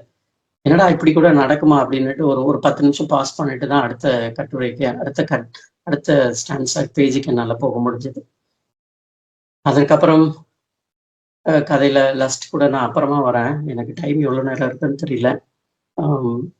நம்முடைய இதுல வந்து இன்னொரு முக்கியமான சோசியல் ஃபேக்டர்னு நம்ம பார்க்கும் பொழுது, இதுல எனக்கு இன்னும் அண்ணா வந்து ஒரு இடத்துல எலியாட் அப்படி நம்ம சொன்னோம் இல்லையா, அப்புறம் நான் பின்னால கூட சொல்றேன். எலியாட்டை தாண்டி நமக்கு சார்லஸ் டிக்கன்ஸ் அவர்களுடைய கதையும் கூட இதோட நம்ம கனெக்ட் பண்ணிக்க முடியும். அந்த இடத்துல எல்லாம் போறேன். ஆனா அதுக்கு முன்னாடி பின்னாடி ரொம்ப டிராவல் பண்ணுவாரு. கலப்பிரர்கள் காலத்துல நடந்த ஒரு விஷயத்துல, அப்புறம் சோழர்கள் காலத்துல நடந்த ஒரு உயிர் பலி இருக்கும். அங்கெல்லாம் கனெக்ட் பண்ணும் பொழுது அந்த முனி எப்படி முனி அப்பனா மாறினா, முனியா ஒரு சாமியா மாறினா அப்படிங்கிற பின்னாடி டிராவல் பண்ணிட்டு திரும்பவும் இங்க வருவார். அப்படி ஒரு ரிலிஜியஸ் ஃபேக்டராகவும் இந்த இடத்துல சொல்லியிருப்பாரு. அது லவ் இருக்கும், லஸ்ட் இருக்கும், உங்களுக்கு வந்து சோசியல் இது இருக்கும், ரிலீஜியஸ் இருக்கும். இது எல்லாமே வந்து உங்களுடைய அந்த அந்த வேஸ்ட் லேண்ட் அப்படிங்கிற கதையோட கனெக்ட் பண்ணிக்க முடியும். அதுல அப்படிதான் 5 விஷயங்களை ஆசிரியர் பேசியிருப்பார். என்ன 5 விஷயங்களும் அதுவும் இதே தான் பேசுவார். அல்ல டான்டே அலகிரியோட ரிலீஜியஸ் வரும், கிங் கதை ஒன்று, அரசர் கதை ஒன்று வரும், அதுக்கப்புறம் சோசியல் கதை வரும், ஒன்று சட்டையர் வரும். சட்டையர்லாம் இந்த இடத்துல போற போக்குல ஒரு பேஜ்ல ஒரு 2 இடத்துல சட்டையர் வந்துட்டு போயிடும். போக போக்குல அப்படியே சொல்லிடுவாங்க. ஒரு பாட்டிமாலாம் ரொம்ப சாதாரணமா ஒரு கதையை சொல்லிட்டே இருக்கும். கேட்குறாங்கன்னு தெரிஞ்சு அம்மாடா போடா அப்படின்ட்டு போயிட்டே இருக்கும். அந்த இடம்லாம் நமக்கு வந்து என்னடா இந்த பாட்டு இப்படி இருக்கு அப்படின்ட்டு அப்படியான ஒரு மனிதர்களை நம்ம சந்திக்கிறதுக்கு ஆவலா இருக்கும். அப்படி அந்த இடத்துலையுமே ரொம்ப இதா இருக்கும். திரும்பவும் கலப்பிரர்கள் காலத்துல யாரு கலப்பிரர்கள்ன்ட்டு நமக்கு ஒரு இது இருக்கும் இல்லையா, கலப்பிரர்கள் யாருன்ட்டு. அண்ணா வந்து அதை அழகா காயின் பண்றாங்க. முனைவர் பத்மாவதி அவர்களுடைய கலப்பிரர்களுடைய புத்தகம் ஒன்று வாசிச்சு ஞாபகம் வருது. அதுலயுமே அவங்க அழகா அப்படிதான் சொல்லியிருப்பாங்க. ஒரு பழங்குடியினர் அவர்கள் தான் வந்து மேலே ஏறி வந்து ஆட்சியை பிடிப்பார்கள் அப்படின்னு. அண்ணாவும் கிட்டத்தட்ட அப்படியான ஒரு சூழலை தான் இதில் சொல்றாரு. அதனால எனக்கு அதுல ஒரு மாற்று பெரிய கருத்தெல்லாம் ஒன்றும் இல்லை. கரெக்ட் தான். அதற்கான வாய்ப்புகள் 90% இருக்கு அப்படிங்கிறது பின்னால நடந்த நிகழ்வுகள் நமக்கு அது காட்டுது. அதை தாண்டி இன்னொரு புதிய விஷயம் அப்படின்னு பார்த்தீங்கன்னா, பின்னி மில் அந்த ஸ்ட்ரைக்கு, அந்த இடத்துல நடந்த நிகழ்வுகள் அப்படியெல்லாம் வந்து எனக்கு பள்ளிக்கூடத்துல படிக்கும் பொழுது அண்ணா இதுல ஒரு இடத்துல கேட்டிருப்பாரு, டிஎம்கே இல்லதான் இது திக கட்சி ஏன் கொஞ்சம் பேர் வெறுக்கிறாங்க என்னதான் இருந்தாலும் அப்படிங்கும் பொழுது என்னால ஓரளவுக்கு ரிலேட் பண்ணிக்க முடியுது. நான் பள்ளிக்கூடம் படிக்கும் பொழுது என் கூட படித்த ஒரு பையன் வந்து மலையாளி. அவன் வந்து தொடர்ந்து டிஎம்கே இல்லைன்னா அவனுக்கு டிஎம்கேவை தொடர்ந்து அவங்க வீட்டுல இருக்க அத்தனை பேரும் பேசிட்டு இருக்கும்பொழுது குறை சொல்லிட்டே இருப்பாங்க. எனக்கு ஏன் சொல்றாங்க, எனக்கு எந்த ஒரு இதுவுமே இல்லை, டிஎம்கேவா டிஎம்கே தெரியாது அப்ப பள்ளிக்கூடத்துல. ஆனாலும் தொடர்ந்து முன்ன வச்சுட்டே இருப்பாங்க, இவங்கதான் காரணம் இவங்கதான் காரணம் அப்படின்னு சொல்லிட்டு. எனக்கு அது புரியவே இல்லை. ஆனால் இந்த கதை அந்த இடத்துல எனக்கு வந்து ஆன்சர் கொடுத்துச்சு. அண்ணா வந்து அழகா சொல்லுவாரு, எதனால பின்னி மில் வந்து மூடப்பட்டுச்சு, அதுக்கு பின்னால் இருந்த அரசியல் என்ன அப்படிங்கிறதெல்லாம் அழகா கொண்டு வந்து காயின் பண்ண உடனே ஒரு பெரிய திறப்பு வந்தது. அதுக்கப்புறம் அண்ணாவே சொல்லுவாங்க, போய் தேடி பாடுறா கூகுள்ல அப்படின்னு சொல்லுவாங்க. தேடி பார்க்கும்பொழுது ஆமா இல்ல, அது எல்லாமே நடந்ததுதான். அவரையும் அந்த இடத்துல ஒரு காம்ப்ரமைஸ் பண்ணுவாரு. ஆனா அதுக்கு மட்டும் காரணம் இல்லை. ஒரு ஒரு ரயில்வே ட்ராக் ஓரமாவோ ஒரு புறமுக்க இடத்துலயோ ஒரு குறிப்பிட்ட சாதியினர் போனதுக்கு ஒரு கட்சி ஒரே ஒரு சம்பவம் மட்டும்தான் காரணமா இருக்குமானால் இல்லை அப்படிங்கிறதையும் நீங்க தேடி பாருங்க அப்படின்னு சொல்றாரு. ஆனால் அதை தேடி பார்க்கும் பொழுது அப்படி அது மட்டுமே சொல்ல முடியாது. எங்க இது சேரிகள் வந்து வேளச்சேரி, அப்புறம் செம்மஞ்சேரி, இப்படி எல்லாம் நல்ல அழகான ஒரு தமிழ் சொல் ஏன் சேரின்றது ஒரு குறிப்பிட்ட மக்களை மட்டும் குறிப்பிடுறது அப்படின்னு தேடி பார்த்தோம்னா அது வந்து அழகா சொல்லுது. ஆரம்ப கட்ட பழந்தமிழ் இலக்கியங்கள்ல வரும்பொழுது 1, 2, 3, 7ஆம் நூற்றாண்டு வரைக்கும் எல்லோருமே பார்ப்பனச்சேரின்னு சொல்லியிருக்கிறாங்க, அப்புறம் வணிகர் சேரின்னே சொல்லியிருக்காங்க. ஆனால் 11ஆம் நூற்றாண்டுக்கு பிறகு, அதாவது 2வது சோழர்கள் வரும்பொழுது மிகப்பெரிய ஒரு மாற்றம் வருது. சேரிங்கிறது ஒரு சாராருக்கான ஒரு பகுதியாகும், மற்றவர்கள் தங்களுடைய அதே பெயரை வேண்டாம்னு சொல்லிட்டு அக்ரகாரம் அப்படிங்கிற பெயருக்கெல்லாம் மாறிடுறாங்க. அதையெல்லாம் ரொம்ப நீங்க வந்து தேடி தேடி தேடி போயிட்டே இருக்கலாம். இது வந்து ஒரு ட்ரெஷர் பாக்ஸ், ட்ரெஷர் ஹண்ட் மாதிரி. ஆனா அந்த இடத்துல உங்களுக்கு ஒரு புக் உங்களை அப்படிதான் பண்ணணும். அது முடிவே தரக்கூடாது. நீங்க வந்து இதுல இருந்து போங்க, உங்களுக்கு வேணும்னா போய் தேடி போங்க அப்படின்ட்டு நிறைய இடத்துல நான் அந்த மாதிரி போட்டுட்டே இருப்பாரு. அப்படி ஒரு திறப்பு அந்த இடத்துல இருந்துச்சு. அது அது அந்த இது திறப்பு அப்படின்னும் பொழுது சோசியல் சட்டையர்ல வரும்பொழுது இன்னொரு அந்த 300 பேர் ஒரே இடத்துல ஒரு ஒரு சமூகமா மாறி வருவாங்க, இஸ்லாமியர் சமூகமா மாறுவாங்க. அதையும் ஓரளவுக்கு இதோட நம்மளால கனெக்ட் பண்ணிக்க முடியும். அந்த செய்தி எல்லாம் எனக்கு ரொம்ப புதுசு. தேடி பார்த்துட்டு தேடி உடனே அண்ணவே சொல்ற போய் தேடி பாருங்க அப்படின்பாரு. தேடி பார்த்தா ஆமா அம்மா இல்ல அப்படின்னு சொல்லிட்டு. அப்போ இப்படி ஒரு இடங்கள்லயும் அவ்வளோ ஒரு ட்ரெஷர் ஹண்ட் மாதிரி ஒரு சின்ன கிஃப்ட் மாதிரி, நீ திறந்தீங்கன்னா உனக்கு ஒரு கிஃப்ட் இருக்கும், அதை திறந்துட்டு அதுல இருந்து அப்படியே போகும் அப்படின்னு சொல்லுவாரு. அப்படி ஒரு அழகான ஒரு நரேட்டிவ் அந்த இடத்துல. அந்த அந்த அந்த இஸ்லாமிய மதம் அப்படி மாறினாங்களா, ஏன் மாறினாங்க, இன்றைக்கு அந்த இடத்துலயுமே ஒரு லவ் வந்து ஃபெயிலியர் ஆயிருக்கும். ஆனா எல்லா லவ்வுமே ஃபெயிலியர் ஆயிடணும், எல்லா லவ்வுமே இதுல பார்க்கும்பொழுது ஒரு ஒரு பொது தன்மை இருக்கும். எல்லா காதலும் ஏதோ ஒரு இடத்துல ஒரு சோகமாகவோ ஒரு விரக்தி தன்மையிலையோ கொண்டு போய் முடிந்த மாதிரி தான் இருக்கும். அதுக்கெல்லாம் என்ன அடிப்படை என்றால் ஒன்னே ஒண்ணுதான், ஜாதி தான் அப்படிங்கிறது தான். பேசும்பொழுது எவ்வளவுதான் பேசினாலும் ஜாதி அப்படிங்கிற ஒரு படிநிலை எல்லா காதலையுமே பிடிச்சிருக்கு. ஆனால் காமம் அல்லது லஸ்ட் அப்படிங்கிற இடத்துல வரும்பொழுது அது எல்லாமே உடப்பட்டுடுது. அது வந்து ஒரு முரணான, அது எப்படின்னா டைரக்ட் ஆப்போசிட்டா, காதலுக்கு ஜாதி பாக்குறீங்க, காமத்துக்கு வரும்பொழுது எல்லாமே உடைப்பட்டுடுதடா, எல்லா லஸ்ட்டுமே இங்க அழகா சேர்ந்துரும். அதுக்கு வந்து அந்த இட்லிக்காரமா உடைய கதை வந்து ரொம்ப அழகா இருக்கும். எல்லாம் சொல்லுவாங்க, கிண்டல் பண்ணுவாங்க இந்த அம்மாவை, ஆமா நான் அவனை வச்சுட்டு தான் இருக்கேன் அப்படின்னு சொல்லணும். இவனும் அவங்களோட எந்த ஒரு இது இல்லாம ஒரு சொல்லல சேர்ந்து அவங்களுடைய குடும்பம் நடத்த ஆரம்பிச்சிருவாங்க. அந்த இடம் வந்து இங்க காதலே இல்லை, லஸ்ட் வந்து அங்க சேர்த்துடுது. அப்போ காதலுக்கு தான் ஜாதியா இருக்கு லஸ்ட், அதாவது காமத்திற்கு இங்க ஜாதி உடைப்படுது அப்படிங்கிறத ஒரு குறியீடா அண்ணா அந்த இடத்துல சொல்லியிருக்காரு.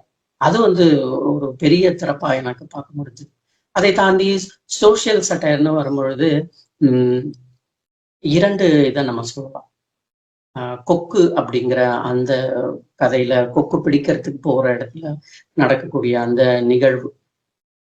அப்ப கொக்கு பிடிக்கிறதுக்கு அந்த அம்மா ஒரு இடத்துல கொக்கு கறி நல்லா இருக்கும், கொக்கு சாப்பிடலாம் அப்படின்ட்டு அவங்க நண்பரை தேடி போவாங்க. அந்த கதை சொல்லி போற இடத்துல கொக்கு பிடிக்கிறதுக்கு அவங்க செய்யக்கூடிய அந்த செயல் இருக்குல்ல, அது வந்து நமக்கு ஒரு ஏன் இப்படித்தான் பிடிப்பாங்களா அப்படின்னு சொல்லிட்டு, அது நிஜமாவே கதை சொல்லிக்கும் சரி நமக்கும் சரி அந்த உணர்வை கடத்திடுவாங்க. இப்படி இந்த கறியை நம்ம சாப்பிடணுமா அப்படின்னு சொல்லிட்டு அந்த சோசியல் சட்டையருமே வந்து ஆனா வந்து ஒத்துக்கவே மாட்டார். இல்ல இப்படி எல்லாம் பிடிக்கிறது தப்பு அப்படின்னு சொல்லிட்டு. அதாவது இந்த ராவா இருக்கக்கூடிய இந்த பகுதி மக்கள் எல்லா தப்பையும் ஒத்துக்கிறாங்களான்னா ஒத்துக்கல.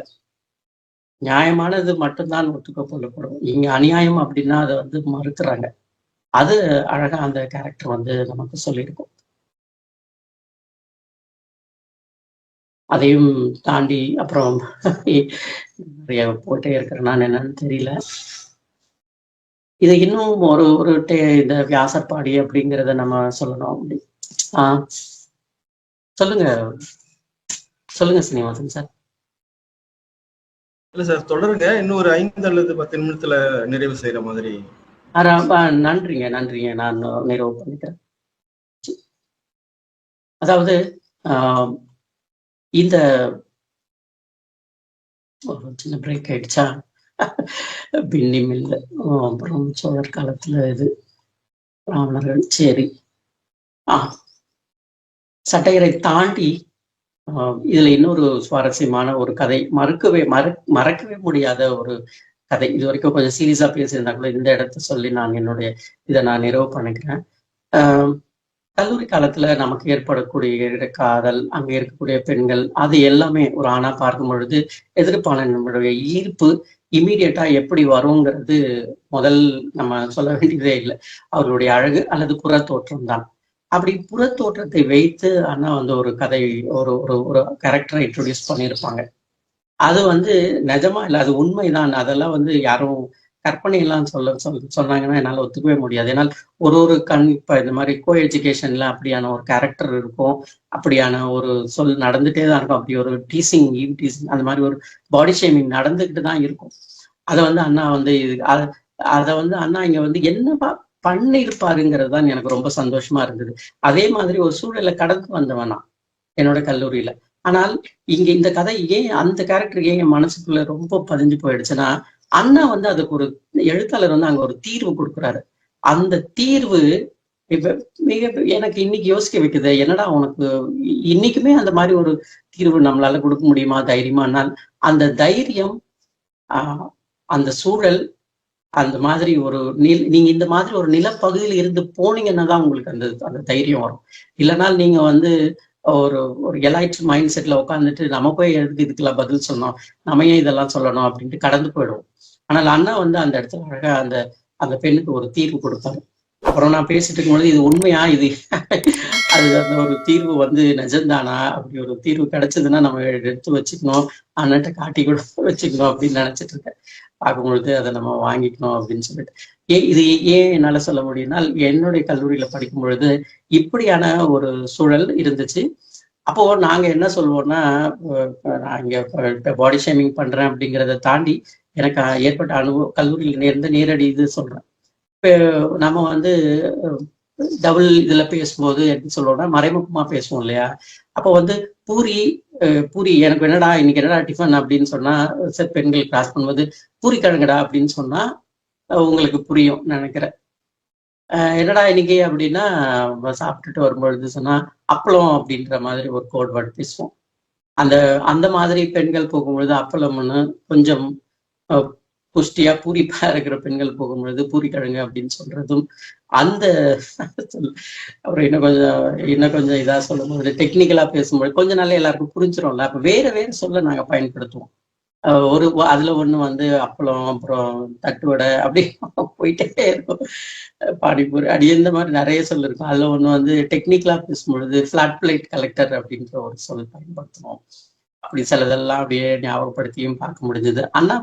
அண்ணா படித்த அந்த கேரக்டர்லயுமே அப்படியான ஒரு சூழல் வந்திருக்குது. என்னால் ரொம்ப இதா இருந்துச்சு. எல்லா கோ எஜுகேஷனும் இப்படியான ஒரு சூழல் இருக்கும் போல இருக்கு. ஆனால் இந்த கதை சொல்லி அழகா அந்த இடத்த ஹெல்ப் பண்ணி தீர்மானிக்கிறாங்கல்ல, அதுதான் அவுட்ஸ்டாண்டிங்கான ஒரு இடமா இந்த கதை மாறுச்சு. அந்த அந்த பத்தி மாறுச்சு. அப்படி இது கேரக்டர்ஸ் எல்லா கேரக்டர்ஸ் பத்தி கூட நீங்க பேச சொன்னாலும் எனக்கு பேசுறதுக்கு அவ்வளோ மகிழ்ச்சியா இருக்கு. ஆனா இப்போ ஆல்ரெடி டைம் 5 minutes தான் சொல்லிட்டாங்க. அதனால நான் எண்டுக்கு வந்துடுறேன். இப்போ இந்த கதை இதை வந்து வியாசர்பாடி அப்படிங்கிற ஒரு பகுதி மக்களை மட்டுமே அறிமுகப்படுத்தல. அதை தாண்டி வியாசர்பாடி இது மட்டும் தானா அப்படின்னா இல்லை அப்படின்றது தேடி பார்க்கும் பொழுது தெரிஞ்சது. வியாசர்பாடிங்கிறது ஒரு அழகான ஒரு சிறிய வேளாண்குடி மக்கள் இருக்கக்கூடிய ஒரு கிராமம். ஏரி அதை ஒட்டி இருந்த அந்த குளம், அதுல இருந்த ஒரு மக்கள் ஒரு மிக சிறந்த உழைப்பாளிகளாக இருந்திருக்காங்க. அதனால் இந்த பகுதியை யாரெல்லாம் சொந்தம் கொண்டாடுவதற்கு அவ்வளவு முனைப்படுத்திருக்காங்க. முகலாய காலகட்டத்துல இத வந்து முகலாய பேரரசு வந்து தனக்கு வசமா வச்சிட்டு இருக்கிற டாக்குமெண்ட் இருக்கு. வியாசர்பாடி எங்களோடது சேர்ந்தது அப்படின்னு, ஆர்காட் நவாபும் எங்களுக்கு சேர்ந்தது அப்படிங்கிற ஒரு மாதிரியான ஒரு டாக்குமெண்டேஷன் இருக்கு. அப்போ அவங்க கிட்ட இருந்து பிரிட்டிஷ் வாங்குறாங்க. பிரிட்டிஷ் வாங்கும் பொழுது அவர்களும் மிக மகிழ்ச்சியா கொண்டாடி இருக்காங்க வியாசர்பாடியை. ஏனென்றால் அதை பார்க்கும்பொழுது ஒரு டாக்குமெண்ட் ஒரு செய்தி பார்க்கும் பொழுது ஆங்கிலேயர்கள் ஈஸ்ட் இந்தியா கம்பெனி வந்து ஒரு நிறுவனத்தை ஆர்காட் நவாப் கிட்ட இருந்து ஒரு சாசனம் வாங்கியிருக்காங்க. இது மாதிரி இத வியாசர்பாடியோட சேர்ந்து 5 ஊர்களை சேர்த்து அவங்க வாங்கியிருக்காங்க. வேளச்சேரி அப்படின்னு அதை ஒட்டி, அந்த ஈஸ்ட் இந்தியா கம்பெனியை ஒட்டி இருக்கிற பகுதிகளை. அப்ப வாங்கிருக்கும் போது அந்த சாசனத்தை ஒரு ஊர்வலமா கொண்டு போயிட்டு இன்னைக்கு இருக்கிற தீவுத்தடல்ல ஒரு 2 நாட்கள் மிகப்பெரிய கொண்டாடி இருக்காங்க. இதெல்லாம் எங்களுக்கு ஈஸ்ட் இந்தியா கம்பெனிக்கு சொந்தமாயிடுச்சு அப்படின்னு சொல்லிட்டு. அப்படி பார்க்கும் பொழுது எப்படியான ஒரு வியாசர்பாடி அப்படின்னுட்டு பிரமிப்பு வருது. ஏன் வியாசர்பாடியை கொண்டாடுறதுக்கு ஏன் கொண்டாடி இருக்காங்க? இங்க இருக்கிற மக்களுடைய உழைக்கும் வர்க்கத்தினருக்கு அவர்களுக்கு அந்த ஈஸ்ட் இந்தியா கம்பெனிக்கு அவ்வளவு தேவைப்பட்டிருக்காங்க. அப்போ அந்த நாடே எங்களுக்கு சொந்தமாகுது, அந்த பகுதியே சொந்தமாகும் போது அப்படி ஒரு மகிழ்ச்சியா இருந்திருக்காங்க. அப்படி உழைக்கும் மக்கள் பின்னால படிப்படியா தேய்ந்து வேறொரு படிநிலைக்கு கொண்டு போய் சேர்க்கப்பட்டிருக்கு. அது இந்த அண்ணா வந்து அதுல அண்ணா சொல்ற 2 பகுதி இங்க இருக்கு அப்படின்ட்டு. அது வந்து அழகா நம்ம இந்த டேல் ஆஃப் 2 சிட்டிஸ் கம்பேர் பண்ணலாம். சார்லஸ் டிக்கன்ஸோட கம்பேரே பண்ணிக்கலாம். இதே வியாசர்பாடியில 2 இருக்கு.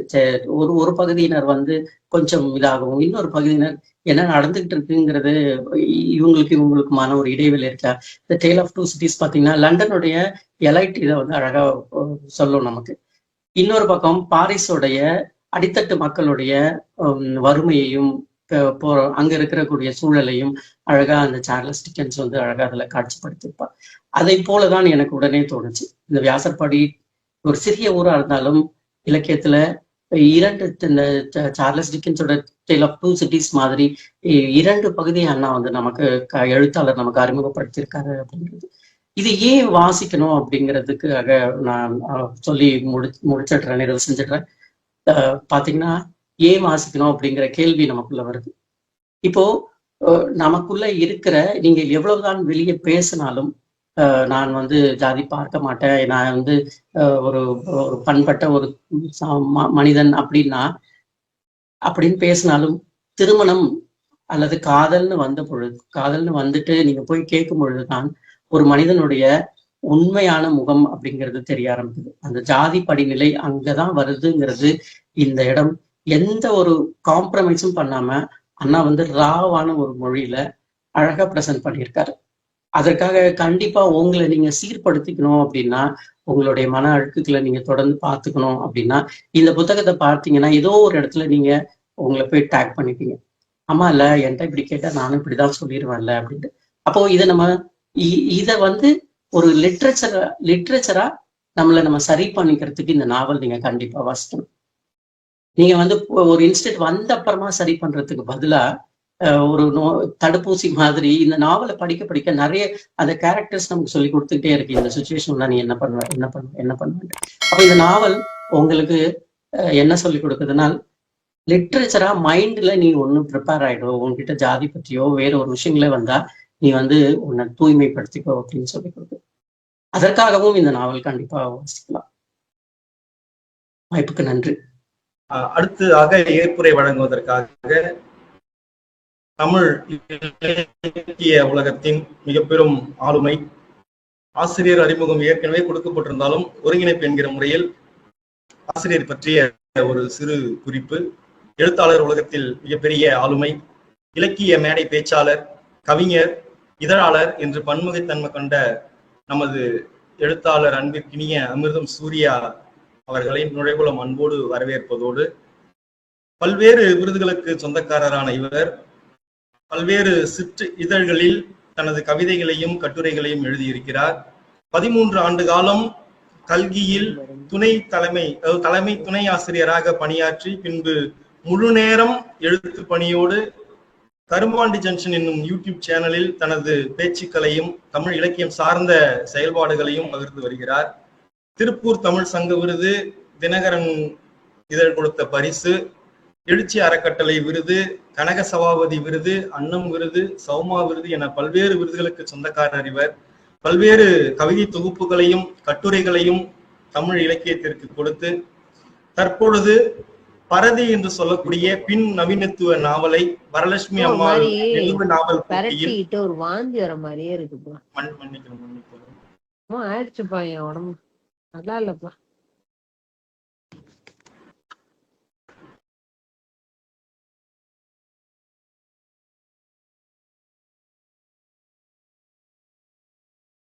இப்படி பல்வேறு நாவல்களை, பல்வேறு கவிதை தொகுப்புகளையும் கட்டுரைகளையும் வெளியிட்டிருக்கக்கூடிய அமிர்தம் சூர்யா அவர்களுடைய முதல் நாவல் பின் நவீனத்துவ நாவல் பரதி. இந்த பரதி நாவல் வரலட்சுமி அம்மாள் நினைவு நாவல் போட்டியில் 25,000 ரூபாய் பரிசு பெற்று ஜெய்ரிகி பதிப்பகத்தால் வெளியிடப்பட்டு இருக்கக்கூடிய ஒரு சிறந்த நாவல். இவ்வளவு சிறப்புக்குரியவர், தோடுடைய செவியன் சுடலை பொடி பூசி உள்ளம் கவரக்கூடிய கல்வனை வணங்கக்கூடிய இவர் தன்னுடைய அன்பாலும் பாசத்தாலும் இயல்பான பேச்சுக்களாலும் பல்வேறு உள்ளங்களை கவர்ந்து, தன்னுடைய சிவன் எவ்வாறு பக்தர்களை கவர்ந்து வழிநடத்துகிறானோ அதுபோல பல்வேறு தமிழ் ஆர்வமுள்ள வாசகர்களையும் எழுத்தாளர்களையும் அன்போடு அரவணைத்து வழிநடத்தக்கூடிய அன்பிற்கினிய அமிர்தம் சூர்யா அவர்களை ஏற்புரை வழங்கும்படி நுழைவுலத்தின் சார்பாக அன்போடு வரவேற்கின்றோம்.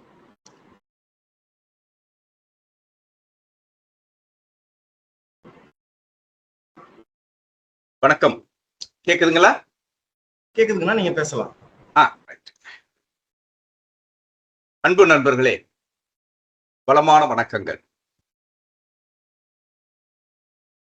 இந்த நுழைவுலம் இலக்கிய சந்திப்புக்கு வந்திருக்கக்கூடிய 21 நண்பர்களுக்கும், நிகழ்வை ஏற்பாடு செய்த நாட்கரம் நல்லு ஆர் லிங்கத்துக்கும், தொகுத்து கொண்டிருக்கக்கூடிய கவிஞர் சீனிவாசன் படவட்டான் அவர்களுக்கும், இங்கு விமர்சனத்தை அறிமுகம் செய்த தம்பி ஆகச்சிறந்த வாசகன் யுவராஜனுக்கும், இதற்கு முன்பு பேசிய மருத்துவ தானம் குறித்து பேசிய அருமையாக பேசிய தம்பி பிரியா வெங்கடேசனுக்கும், ஏற்புரை வழங்கிய என் அன்பு நண்பன் டாக்டர் நடராஜ பெருமாளனுக்கும் பாராட்டுக்கள், வாழ்த்துக்கள்.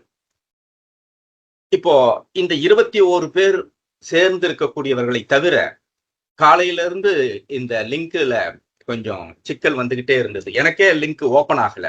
இதுக்குள்ள வருவானான்னு தெரியல. லேப்டாப் வழியா வந்தா பாருங்க அப்படின்னு லிங்கம் சொன்னதால இப்ப லேப்டாப் வழியா வந்து உங்ககிட்ட நான் பேசிக்கிட்டு இருக்கேன். போனாவது கொஞ்சம் கிளியரா இருக்கும், கேமரா ஒழுங்கா இருக்கும். இதுல வந்து மங்களா இருக்கிறதுக்கான காரணம் லேப்டாப் வழியா வந்ததால அப்படின்னு நினைக்கிறேன். அதை விட ரொம்ப முக்கியம், காலையில இருந்து நிறைய பேருக்கு வந்து லிங்க் ஓபன் ஆகல. கிட்டத்தட்ட நெய்வேலி பாரதி குமார், சித்ரா சிவன், மேரி சுரேஷ், வாசுகி தேவராஜ் போன்றவங்க ஸ்கிரீன்ஷாட் எடுத்து அனுப்பிட்டு இருந்தாங்க. லிங்க் ஓப்பன் ஆகல. இப்படி கிட்டத்தட்ட 11 பேர் எனக்கு மெசேஜ் போட்டிருக்காங்க, ஓப்பன் ஆகலையே என்ன பண்றது அப்படின்னு. ஆக இந்த 21 பேர் நேரடியாக கலந்து கொண்டவர்களும் கலந்து கொள்ள முடியாமல் வெளியே இருக்கக்கூடிய நபர்களுக்கும் சேர்த்து என்னுடைய வணக்கத்தையும் வாழ்த்துக்களையும் சொல்லிக்கிறேன். இந்த பரதி நாவல் வருவதற்கு மூல காரணமாக இருந்த எழுத்தாளர் ராமச்சந்திரன் உஷா அவங்கதான் வந்து வரலட்சுமி அம்மாள் நினைவு போட்டியை உருவாக்கி பரிசு கொடுத்தவங்க. எனவே இந்த நேரத்தில் அவங்களுடைய செயல்பாட்டை நினைவு கூறுவது, நன்றி கூறுவது என்பது ஆகச்சிறந்த ஒரு மானுட அறம். இந்த வெற்றி பெற்ற வரலட்சுமி அம்மாள் நூலை நினைவு போட்டியில் வெற்றி பெற்று இதை நூலாக கொண்டு வந்த ஜெயரிகி பதிப்பகத்தை நடத்தக்கூடிய அன்பு நண்பர் சாய் ரமணா தம்புராஜ் அவர்களுக்கு பிரத்யேக வணக்கங்கள். ஏனென்றால் ஒரு நாவலை எத்தனை விதத்துல ப்ரமோட் பண்ண முடியுமோ அத்தனை விதத்துல ஒரு பதிப்பாளரா அவர் ப்ரமோட் பண்ணாரு. முதல்ல அழகா அதை வந்து பிரிண்ட் போட்டு அழகான ஒரு லேஅவுட்டோட குவாலிட்டியா அதை புக்கை ப்ரெசென்ட் பண்ணாரு. புக் ஃபேர்ல கொண்டு வந்தாரு. புக் ஃபேர்ல வருதுன்னு அறிவிச்சுக்கிட்டே இருந்தாரு. அப்புறம் மக்கள் பதிப்பாக 300 ரூபாய் புத்தகத்தை இன்னும் நிறைய பேருக்கு அது போய் சேரணும்னு ஆசைப்பட்டு 180 ரூபாய்க்கு மாத்தி மக்கள் பதிப்பா கொடுத்தாரு. அவர் அதிகமா எதிர்பார்த்திருக்கலாம், ஆனா 75 பிரதியோட அந்த மக்கள் பதிப்பு விற்பனை ஆச்சு. அவ்வளவுதான், அது போச்சு. அகலையே என்னெல்லாம் பண்ண முடியுமோ அந்த வகையில் அவர் வந்து இந்த நாவலை ப்ரமோட் பண்றதுல மிக அதிகமாக மெனக்கெட்டார். அது ஏதாவது ஒரு சந்தர்ப்பத்துல நான் சொல்லணும் இல்லையா? அதனால இந்த சந்தர்ப்பத்துல பதிப்பாளர் சாய் ரமணா தம்புராஜிக்கு என்னுடைய வணக்கங்களும் வாழ்த்துக்களும். நண்பர்களே, இந்த பரதி என்கின்ற நாவல் அளவுல இது முதல் நாவல். ஆனா என்னுடைய புத்தகங்கள் பார்த்தா கவிதை, கட்டுரை, சிறுகதை, தொகுப்பு நூல்கள் அப்படின்னு பார்த்தோம்னா கிட்டத்தட்ட 12 நூல்கள் நான் இது வரைக்கும் எழுதி வந்திருந்தாலும் நாவலுக்கு இதுதான் முதல் முறை. சரிங்களா? இந்த நாவலுக்கு முதல்ல நான் எரவானோன்னு பேர் வச்சேன். அதுக்கு பிறகு வேணான்னு சொல்லிட்டு பல்லின்னு மாத்தினேன். அதுக்கு பிறகுதான் இது வந்து பரதியாக மாறியது. எல்லாத்துக்கும் ஒரு மூல காரணம், ஒரு மூல அடிப்படை என்னன்னா, எரவானம் என்றால் குடிசை வீட்டினுடைய தாழ்வார பகுதி தான் எரவானம். அந்த வீட்டை திறந்து உள்ள நுழையிறோம்னா அதுக்கு கீழே இறங்கும் பாரு, மழை தண்ணி கீழே இறங்கக்கூடிய அந்த தாழ்வான பகுதி, அந்த தாழ்வாரத்தான் குடிசை பகுதியினுடைய தாழ்வான பகுதி இருக்குது இல்லையா, அதுதான் எரவானம். அந்த எரவானத்துல தான் குடிசையில வாழ்ந்தவங்களுக்கு தெரியும், நான் வாழ்ந்தவன், ஊசி சொறி வைப்பாங்க. ஏன்னா அதெல்லாம் சரியான பொருட்கள், சரியான பாதுகாக்கக்கூடிய பொருட்கள், பயன்படுத்தக்கூடிய பொருட்கள் இருக்காதுல்ல. ஒரு ட்ரங்க் பெட்டி இருக்கும், சமையல் பாத்திரம் இருக்கும், பாய் இருக்கும், தலைக்காணி இருக்கும், பெரிய பீரோ, பெரிய பெரிய வசதியெல்லாம் அந்த குடிசை வீட்டுல இருக்கிறதுக்கு வாய்ப்பு இல்லைல்ல. அப்போ சில நுட்பமான பொருள்களை சேகரித்து வைக்கக்கூடிய விஷயமாக அந்த வீட்டினுடைய எரவான பகுதி இருக்கும். ஊசி சொறி வச்சிருப்பாங்க, அடமான ரசீதி வச்சிருப்பாங்க, யாருன்னா கல்யாண பத்திரிக்கை வந்தா அதையும் சொறி வச்சிருப்பாங்க, முடி சிக்கு எடுத்தாங்கன்னா அதை சுருட்டி அந்த இடத்துல சொறி வச்சிருப்பாங்க, ஏதாவது காத்து கடுப்பு ஏதாவது வந்துடாம இருக்கிறதுக்கு மந்திரிச்சு வச்சா அதையும் அங்க சொறி வச்சிருப்பாங்க. ஏதாவது ஆபத்து வந்துடுச்சுன்னா போராட்டம், மற்ற தன்னை தற்காத்துக் கொள்வதற்காக செய்ய வேண்டிய வேலைகள் இருக்கும்போது எரவானத்துலதான் கத்தியும் சொருகி வச்சிருப்பாங்க. சோ இப்படி எல்லா விதமான பொருட்களும் அந்த எரவானத்தில் இருக்கும். எனவே இந்த நாவலுக்கு நான் எரவானம் தான் முதல்ல பேர் வச்சேன். அப்புறம் அது சரியா வராம பல்லின்னு பேர் வச்சேன். பல்லின்னு ஏன் பேர் வச்சேன்னா, பல்லி இருக்கக்கூடிய இடமே இல்லாத இடமே எதுவுமே கிடையாது. அது எல்லா மதத்திலும் நீங்கள் தொட்டு பார்க்கக்கூடிய எல்லா மதத்திலும் பள்ளி பற்றியான குறிப்பு வரும். வாழ்க்கையில எல்லா இடத்திலும் பள்ளியினுடைய நடமாட்டம் இருந்துகிட்டே இருக்கும். பள்ளியை நீங்க அவாய்ட் பண்ணவே முடியாது. பள்ளி அப்படின்றது வந்து ஜாதியினுடைய குறியீடா வச்சுதான் நான் பள்ளின்னு அதுக்கு பேர் வச்சேன். அதுக்கு பிறகு அதையும் நிறுத்திட்டு அதனுடைய அடிப்படை குணம் என்ன அப்படின்னு பார்க்க ஆரம்பிச்சேன். ஜாதியினுடைய அடிப்படை குணம் என்ன பண்ணுதுன்னா மனிதனை பதட்டமாக்குகிறது. எனவே பதற்றத்துக்கான தமிழ் சொல் என்னன்னு தேடி கண்டுபிடிச்சி பரதி என்பதை இந்த நாவலுக்கு சூட்டினேன். நண்பர்களே, இப்படித்தான் இது பரதியாக வந்ததுக்கான காரணம். இரண்டாவது, இந்த நாவல் வந்து ஒரு பின்னவீனத்துவ நாவல் யுக்தி. அந்த வடிவம் வந்து பின்னவீனத்துவ நாவல் அப்படின்னு குறிப்பிட்டே தான் அதை போட்டேன். யாரும் அப்படி வந்து ஒரு நாவலை வந்து ஒரு பேட்டர்ன்ல எழுதுறப்போ இது சர்ரியலிச நாவல், இது வந்து மேஜிக்கல் ரியலிச நாவல், இது ரியலிஸ்டிக் நாவல், இது போஸ்ட் மாடர்னிச நாவல்னு யாரெல்லாம் கொட்டேஷன் கொடுக்க மாட்டாங்க தலைப்புக்குரிய. நான் வேணும்னே தான் கொடுத்தேன்.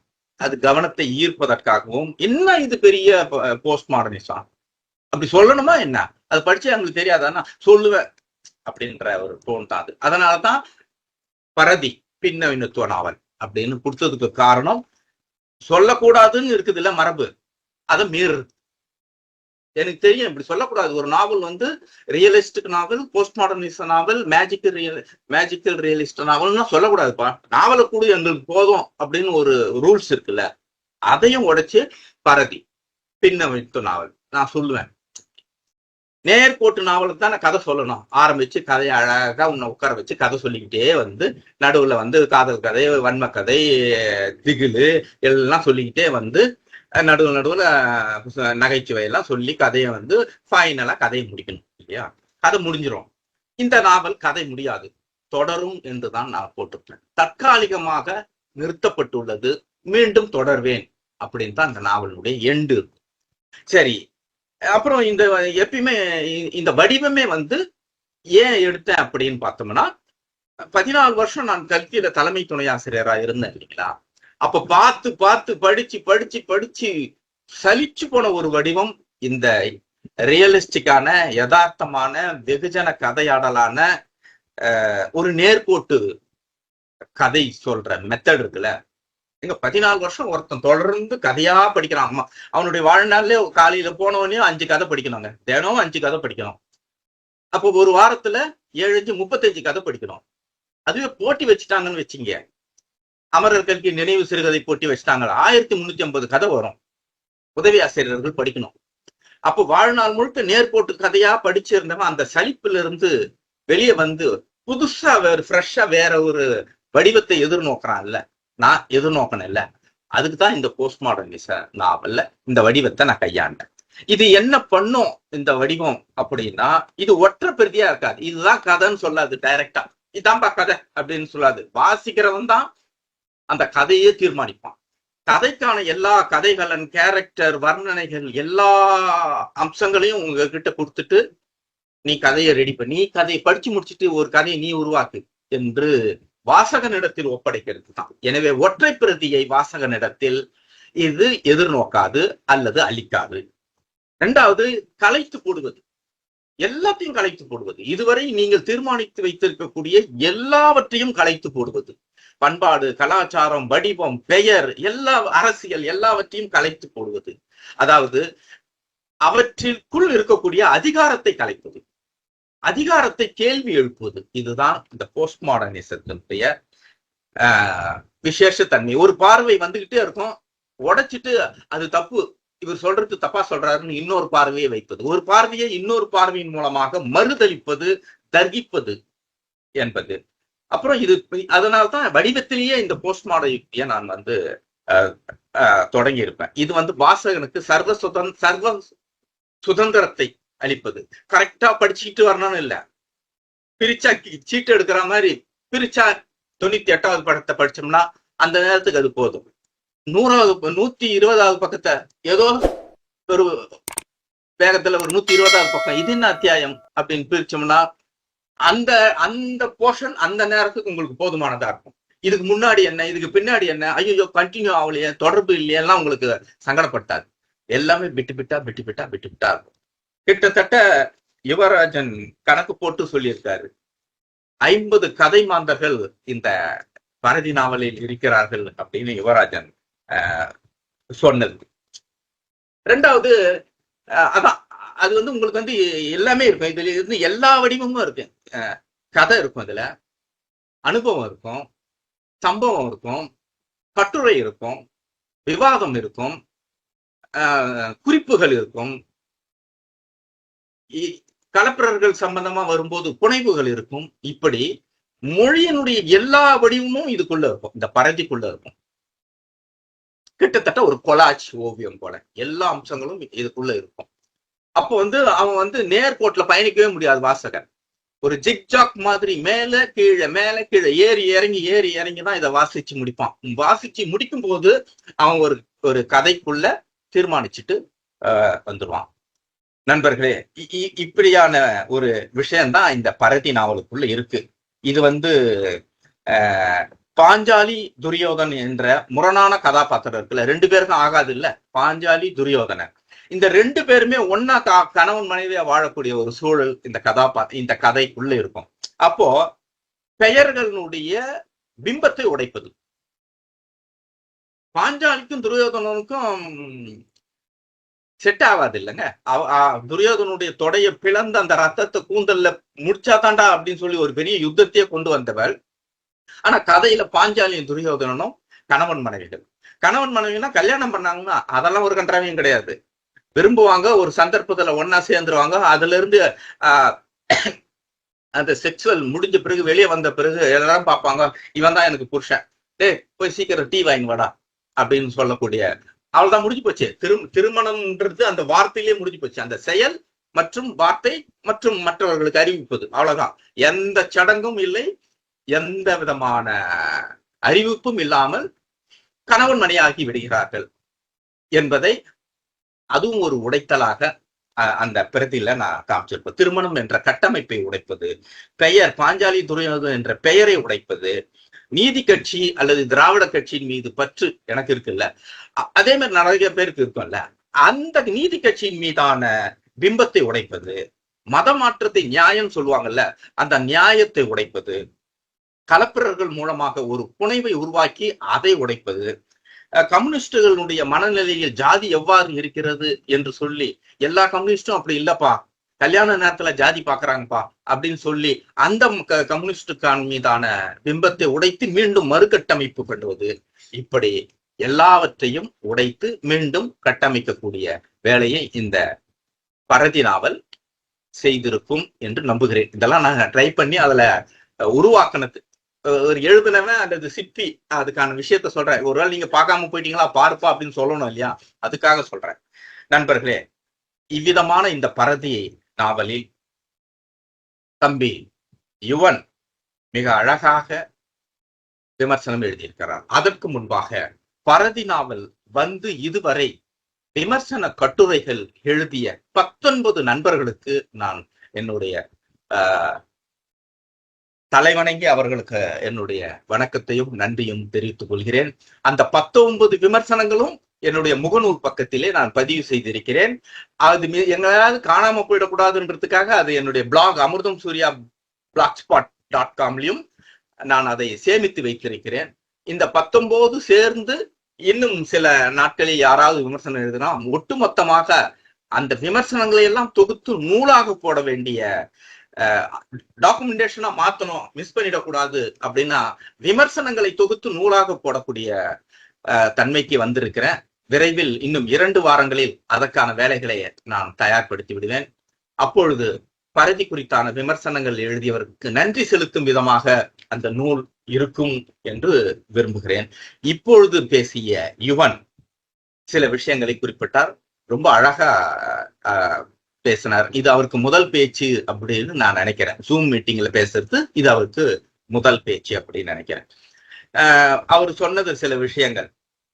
வீட்டுல மொசைக்கல்லு போட்டாங்கன்னா அந்த மொசைக்கல்லுக்குள்ள குட்டி குட்டியா வெவ்வேறு வடிவங்கள்ல கல்லு இருக்கும் இல்லையா, அப்படியான கட்டமைப்பு இந்த நாவல் அப்படின்னு சொன்னார். அது எனக்கு ஆச்சரியமா இருந்தது. இந்த ஓமை மொசைக்கல்லோட ஒரு நாவலினுடைய மொழிதலை அல்லது கட்டமைப்பை சொன்ன விதம் இருக்குல்ல, அடடா ஆமால மொசைக்கல்ல குட்டி குட்டி கல்லெல்லாம் போட்டு தேய்ச்சி பலன்னு வெவ்வேறு விதமான கலர்ல அந்த கல்லு இருக்கும் மொசைக்ல.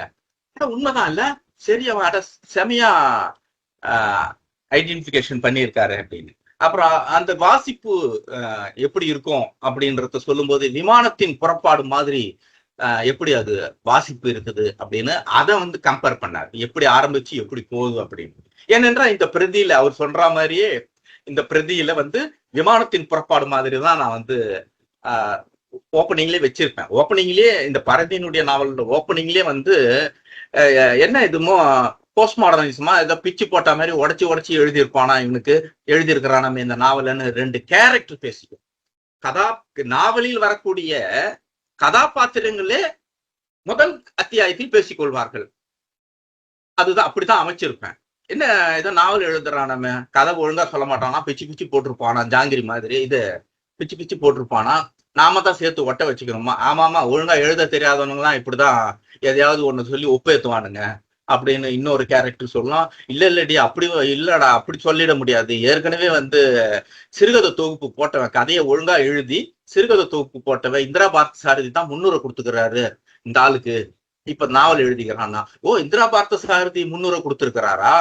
இந்திரா பார்த்த சாரதி 300 கொடுத்து சிறுகதை தொகுப்பு வந்து இருக்குதுன்னா இப்ப இந்த நாவல பரதி எழுதுன நாவல் எழுதுனவன் இந்துத்துவாவா தான் இருப்பான், சரியான சங்கியா தான் இருப்பான், எங்கன்னா நாவல்ல மாட்டுவான் பாரு, கண்டுபிடிச்சிடலாம் அப்படின்னு 2 பேரும் பேசிக்கிறதும். நீ எப்படி இங்க வந்தனா, அவன் கெஞ்சி கூப்பிட்டான், நாவல் எழுதுற ஒரு கேரக்டரா உள்ள வந்துட்டு போயேன் அப்படின்னு அந்த ஆள் கெஞ்சி கூப்பிட்டான் அந்த எழுத்தால, சரின்னு வந்தேன். ஆனா ஒண்ணு, இவனுக்கு பிடிச்சதெல்லாம் என் தலைமையில ஏத்தி நாவல்ல கேரக்டர் சொல்றதா மாத்தனான்னு வச்சுக்கோ, இவன் பேச்செல்லாம் நான் கேட்க மாட்டேன், நாவலை விட்டு நான் குதிச்சு வெளியே போயிட்டே இருப்பேன் என்று ஓப்பனிங்கில் பரதி குறித்து பரதியில் இடம்பெறக்கூடிய கதாபாத்திரங்கள் பேசுவது மாதிரி சொல்லியிருப்பேன். அதன் வழியாக என்னை நானே மட்டம் தட்டி, என்னை நானே சுய விமர்சனம் செய்து, என்னை நானே நகைச்சுவையாக நக்கலடித்து அந்த நாவலை நகர்த்தியிருப்பேன். முதல் அத்தியாயமே இப்படியாகத்தான் போகும். நண்பர்களே, இப்படியான இந்த நாவலை கரெக்டா இவன் விமானத்தின் புறப்பாட்டுக்கு சொன்ன விதம் சரியா இருந்தது. டக்குன்னு எலியட்ஸ் இது வேஸ்ட் லேண்டுக்கான ரா லாங்குவேஜ் இந்த பரதி நாவல்ல வந்திருக்கு அப்படின்னு எனக்கு ஒண்ணுமே தெரியலன்னு தானே சொல்ல முடியும். உடனே அவர் பேசிக்கிட்டு இருக்கும் போதே நான் வந்து நெட்ல தேடினேன், வேஸ்ட் லேண்ட் அப்படின்ற நாவல் இருக்குதா அப்படின்னா, டிஎஸ் எலியட் எழுதிய நவீன கவிதையினுடைய ஒரு பகுதி தான் வந்து வேஸ்ட் லேண்டு அப்படின்னு சொல்லி அந்த அதுல இருக்கக்கூடிய அம்சங்கள் அது காட்டுது. ஓ, மனுஷன் அதை கம்பேர் பண்ணி அதோட இந்த மொழியை வடிவத்தை கம்பேர் பண்ணியிருக்காப்புல, வாசிப்பை கம்பேர் பண்ணியிருக்காப்புல, அதனுடைய மொழி எப்படி இருக்குது அதையும் நம்ம நண்பன் அழகா யுவன் வாசகன் கூடிய சீக்கிரத்தை அவர் சிறந்த விமர்சகராக மாறிவிடுவார். எனவே விமர்சகர் யுவன் என்றே நான் இப்பொழுது யுவராஜன் என்றே குறிப்பிடுகிறேன். விமர்சகர் யுவராஜன் அது அழகா அதோட கம்பேர் பண்ணி சொன்னாரு. இன்னொரு கம்பேரிஷன், நான் வந்து மாமியார் மருமக சண்டையில வந்து மாமியார் போயும் இந்த ஜாதி பொண்ணை வந்து நான் கல்யாணம் பண்ணியிருக்க கூடாது என் பையனுக்குன்னு சொல்லும் போது, ஏன் தான் உன்னை லவ் பண்ணணும் தெரியல அப்படின்னு சொல்லி அந்த காதல்னு சொல்லும் போது, அப்போ மாமியாருக்கும் பிடிக்கல, காதலிச்ச கணவனுக்கும் பிடிக்கல அப்படின்னா எதுக்கு அப்ப இந்த நாக்கு இருக்கிறதால தானே என்னுடைய காதலே கேள்விக்குறியாவது, போட அந்த நாக்கே தேவையில்லடா, இனி நான் பேசவே மாட்டேன்னு அருவாமனை எடுத்து சரக்கு நாக்கு அறுத்துக்கிறான். அப்ப நாக்கு அறுத்த அந்த காட்சிக்கான அந்த சம்பவத்துக்கான அடிப்படை என்ன அப்படின்னு பார்த்தா ஜாதி தான். வேற ஜாதி பொண்ணை கல்யாணம் பண்ணியிருப்பான். அப்ப இன்டர்காஸ்ட் மேரேஜ் நடக்கும்போது மாமியார் அது அவள் எழுப்பக்கூடிய பிரச்சனைகள், அதனால் எழுதக்கூடிய மன உளைச்சல், அதனால் காதல் மீதான கசப்பு, அதனால் தரக்கூடிய சண்டை, நாக்கறுப்பு. அப்ப அடிப்படை என்னன்னு பார்த்தோம்னா ஜாதி. மேல பாக்குறப்போ விஸ்தாரமா ஒரு கதையை ஒரு அனுபவத்தை உங்ககிட்ட சொல்லி இருந்தாலும் கூட உள்ள வந்து ஜாதி தாண்டா எல்லாத்துக்கும், அந்த ஜாதிய மனநிலை தாண்டா இவ்வளவுக்கும் காரணம் அப்படின்றத சொல்றதுக்கு தான் அதை நான் பயன்படுத்தி இருப்பேன். அதை வந்து நம்ம யுவன் வந்து முளையை அறுத்து கொண்ட கொற்றவையோடு கம்பேர் பண்ணார். நான் எதிர்பார்க்கவே இல்லை இந்த கம்பாரிசனை, உண்மையிலே எதிர்பார்க்கல.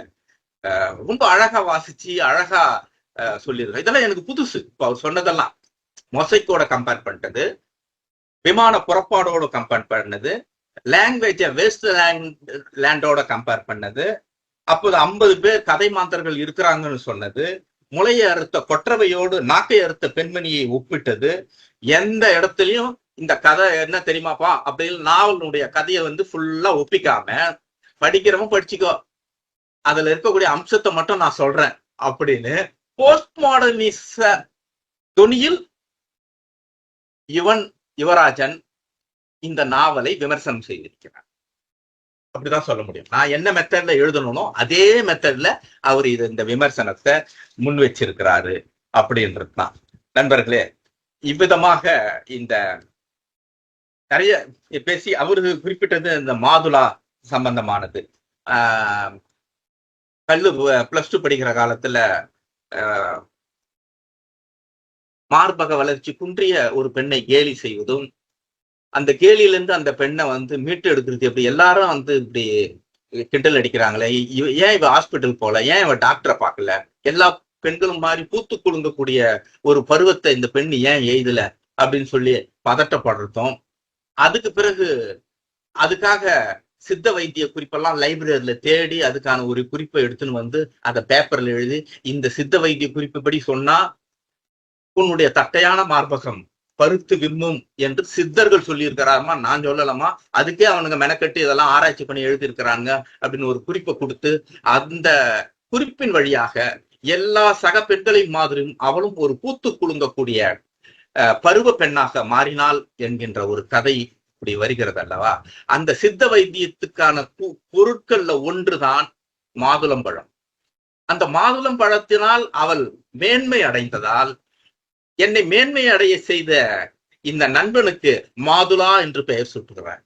எனவே மாதுளா என்பது பெண் பெயர் போல இருந்தாலும் அது ஒரு புனைப்பெயராக அந்த எழுத்தாளனுக்கு மாறி வருகிறது. மாதுளா என்ற பள்ளி காலத்தில் மாதுளா என்ற புனைப்பெயரை சூட்டி கொண்டவன் அமிர்தம் சூர்யா தான். எனவே எதுக்கு சொல்ல வரேன்னா, இந்த பரதியில் வரக்கூடிய எதுவுமே கலப்பிரரை தவிர புனைவுகள் அல்ல. முழுக்க முழுக்க நான் கேட்ட பார்த்த எனக்கு சொல்லப்பட்ட கதைகள் சம்பவங்கள்னு நேரடியா அப்படியே பிரசன்ட் பண்ணிக்கிறேன். பேரை மட்டும் தான் மாத்திருப்பேன். எனவேதான் அது ஜீவன் உள்ளதாக இருக்கிறது. கற்பனையிலிருந்து உதித்ததல்ல, இது வாழ்க்கையிலிருந்து வந்தது என்பதால் உங்களுக்கு இது புது அனுபவமாக இருக்கும். நீங்கள் இதுவரை பார்க்காத ஒரு அனுபவமாக இருக்கும். மற்ற நாவல்களில் நீங்கள் பார்க்காத அம்சமாக நான் பேசும்போது ஒரு விஷயம் செய்வேன். இலக்கிய கூட்டங்களில் நான் பேசும்போது நான் சொல்லக்கூடிய கதையோ மற்ற விஷயங்களோ எதுவுமே நெட்ல போய் தேடினா கிடைக்கக்கூடாது. அமிர்தம் சூர்யா இந்த கதையை சொன்னாரே, இது நெட்ல போய் நீங்க சர்ச் பண்ணீங்கன்னா நெட்ல இருக்காது. அது ஒன்று என்னுடைய சொந்த கதையாக இருக்கும், நான் கேள்விப்பட்ட கதையாக இருக்கும், அல்லது நான் புனையப்பட்ட கதையாக இருக்கும். ஒருபோதும் என் பேச்சினுடைய மேற்கோளை நீங்கள் நெட்டில் தேடினால் நெட்டில் கிடைக்காது. ஏனென்றால் அது என்னிலிருந்து வந்தது, நெட்டில் இருந்து வந்ததல்ல, இணையத்திலிருந்து வந்ததல்ல. எனவே இந்த பரதியும் அப்படி என் லைஃபில் இருந்து, என் வாழ்க்கையில் இருந்து வந்தது. இவ்விதமாக இந்த நாவலை நல்லு ஆர் லிங்கம் நுழைப்புலத்தின் வழியாக மிக அழகாக விமர்சன கூட்டத்துக்கு ஏற்பாடு செய்திருக்கிறார். அழகான கூட்டம், இன்னும் நிறைய பேர் வந்திருக்க வேண்டிய கூட்டம் ஆயினும் இந்த லிங்க் வழியாக மற்றவர்கள் இதை பார்ப்பதற்கு லிங்கம் அவர்கள் ஏற்பாடு செய்வார் என்று கருதுகிறேன். மருத்துவ தியானம் குறித்து டாக்டர் நடராஜன் விஷயங்கள் சொன்னார். அது ரொம்ப அடர்த்தியான, ரொம்ப சிக்கலான ஒரு சப்ஜெக்ட் தியானம் என்பது. இப்ப கூட நிறைய பேர் கேட்பாங்க, நீங்க தியானம் பண்றீங்களா, யோகா பண்றீங்களா? ஒரு கன்றாவையும் கிடையாது, யோகமும் கிடையாது, தியானமும் பண்றது கிடையாது. நான் என்னுடைய வாழ்க்கையினுடைய ஒவ்வொரு செயல்பாட்டையும், ஒவ்வொரு சிந்தனையும், வாழ்க்கை முறையையும் தியானமாக, யோகமாக மாற்றிக்கொள்கிறேன். தனியா அதுக்குன்னு யோகா, தனக்குன்னு அதிகா தியானம் பண்றது இல்லை. ரொம்ப சிம்பிள். ஒரு டீயை எடுத்து நீங்க டீ குடிக்கிறதா இருந்தாலும் டீ குடிக்கிறதையே நீங்க தியான தன்மைக்கு மாத்தலாம். டீயை குடிச்சுக்கிட்டே எங்கேயோ வேடிக்கை பார்க்கறது, டீயை குடிச்சுக்கிட்டு அது உப்பாகுதா, சர்க்கரை ஆகுதா, ஸ்ட்ராங் ஆகுதான்னு தெரியாம டீ மட்டும் உள்ள இறங்கிட்டு இருக்க, சிந்தனை வேற எங்கேயோ இருக்கும், பார்வை எங்கேயோ வேற இருக்கும், டீயை குடிச்சு முடிச்சுட்டு இருப்பான். அதுவா டீ குடிக்கிறது? டீ குடிக்கிறது அப்படின்னா டீயை எப்படி குடிக்கிறதுன்றதுக்கு ஒரு பெரிய பார்த்துக்கிறது, அதனுடைய கிளாஸை ரசிக்கிறது, அதனுடைய வாசனை, அந்த தொண்டையில அந்த சூடு இறங்குறது, சூட முதல்ல உதட்டின் வழியாக வாங்கி தொண்டை வழியாக அந்த சூட்டை இறக்குறது, அந்த உற்சாகத்தை உள்ள மைண்ட் ரீதியா அந்த டீயையும் டீ இறக்கக்கூடிய பாதையும் அவதானிக்கிறது, டீயாக மாறி விடுவது, டீயினுடைய துளியாக நீ மாறி விடுவதற்கு அதான் டீ குடிக்கிறது டீ குடிக்கிறது தான். அப்ப நாம செய்யக்கூடிய ஒவ்வொரு விஷயத்தையும் செக்ஸ் உட்பட எல்லாவற்றையும் தியான தன்மைக்கு மாற்ற தெரிந்திருந்தால் தனியாக நமக்கு தியானமோ யோகாவோ தேவையில்லை. நான் பள்ளி படிக்கிற காலத்துல தியானம் பண்ணி +2ல பைத்தியமா மாறி நாங்க வெளியே வரும்போது தற்கொலை பண்ணிக்கிட்ட ஆளே எங்களுக்கு தெரியும். எனவே அந்த தியானம் பக்கமே நான் போக மாட்டேன். அதனால்தான் நம்மளுக்கு ஓஷோ சரியா இருக்கிறார். தியானத்தை எப்படி பார்க்கலான்னு கத்துக் கொடுத்த ஓஷோ எங்களுக்கு முக்கியமானவரா இருக்கிறாரு. அந்த தியானத்தை எளிமைப்படுத்தி அதில் இருக்கக்கூடிய மருத்துவ அம்சங்களை பேசிய எழுத்தாளர் நடராஜன் பெருமாள். பாராட்டப்படக்கூடிய, கவனிக்கப்படக்கூடிய, ஆவணப்படுத்தக்கூடிய ஒரு எழுத்தாளன். அவருடைய புத்தகமும் அப்படியானது தான். அவருக்கு என்னுடைய இந்த தலைப்புக்காகவே கட்டுரை தொகுப்பை போட்ட அவருக்கும் நல்லுவுக்கும் என்னுடைய பிரத்யேகமான பாராட்டுகள். குறிப்பாக இன்னொரு விஷயம் சொல்லணும்னா, இன்னும் நிறைய பேர் கட்டுரையே போட மாட்டாங்க பெரும்பாலும். ஆனா இந்த நாட்கரம் சமூகத்துக்கு தேவையான யாரும் தொடாத விஷயங்கள்லாம் எடுத்து செஞ்சுக்கிட்டு இருக்காரு. தோப்பா பரமசிவத்தினுடைய ஒட்டுமொத்த புத்தகத்தை இந்த நாட்கரம் போட்டிருக்கு. அப்பப்போ நான் எடுத்து பார்த்துப்பேன். எனக்கு தேவையான கலாச்சார பண்பாட்டு விழுமியங்களை. அந்த வகையில் நாட்கரம் மிக சிறந்த படியை ஆற்றி கொண்டு வருகிறது. நான் மீண்டும் இந்த மாதிரியான சைக்காலஜி சம்பந்தமா நான் நடராஜனுக்கு என்னுடைய நண்பன், அவர் மிக முக்கியமான, நான் தேடி கண்டுபிடித்த மிக முக்கியமான நண்பர்கள் நடராஜ பெருமாள் ஒருவர். எனக்கு அவரிடம் இந்த சந்தர்ப்பத்தில் சொல்ல வேண்டிய ஒரு விஷயம் என்னவென்றால், நிறைய உளவியல் சார்ந்த சிக்கல்கள் இருக்குல்ல, பிரச்சனைகள் இருக்குல்ல, அதுக்கு சொல்யூஷன் கொடுக்குற மாதிரியான சிக்கல் ஒன்று அல்லது மனச்சிக்கல், இப்படியான மனச்சிக்கலா, அதற்கு என்ன சொல்யூஷன், அது என்ன மாதிரியான வகைப்பாட்டை சேர்ந்தது, அதுக்கு நம்ம என்ன பண்ணலாம், அதனுடைய அறிகுறி என்ன, அது எந்த மாதிரியான விளைவை உருவாக்கும், அதுல இருந்து தப்பிக்கிறதுக்கு இப்படி வாழ்க்கையில நாம எதிர்கொள்ளக்கூடிய சிக்கல்களும் அது மனநல சிதைவு அல்லது மன அழுத்தத்தை உருவாக்கக்கூடிய விஷயங்கள் எவை என்பதையும், அதுக்கு என்ன தீர்வு, அதுக்கான முழு விவரணை எல்லாம் செய்து ஒரு புத்தகமாக நாட்கரத்திலே அவர் உளவியல் சார்ந்து கொடுப்பாரே. ஆனால் வாழ்க்கையின் சிக்கல்களும் அதை கட்டமைக்கக்கூடிய உளவியல் பாடுகளும் என்கின்ற மாதிரி ஒரு புத்தகத்தை அவர் மெனக்கெட்டு எழுதி கொடுத்தார். அது நாட்கரத்துக்கு மட்டுமல்ல, நடராஜனுக்கு மட்டுமல்ல, சமூகத்துக்கும் செய்யக்கூடிய ஒரு உதவியாக அமையும் என்பதை இந்த நேரத்தில் அவருக்கு சொல்லி, வாசகரை விமர்சகராக மாற்றிய விமர்சகர் யுவராஜனாக மாற்றிய அன்பு நண்பர் கோமதிக்கு என்னுடைய நன்றியை தெரிவித்து விடைபெறுகிறேன். வணக்கம்.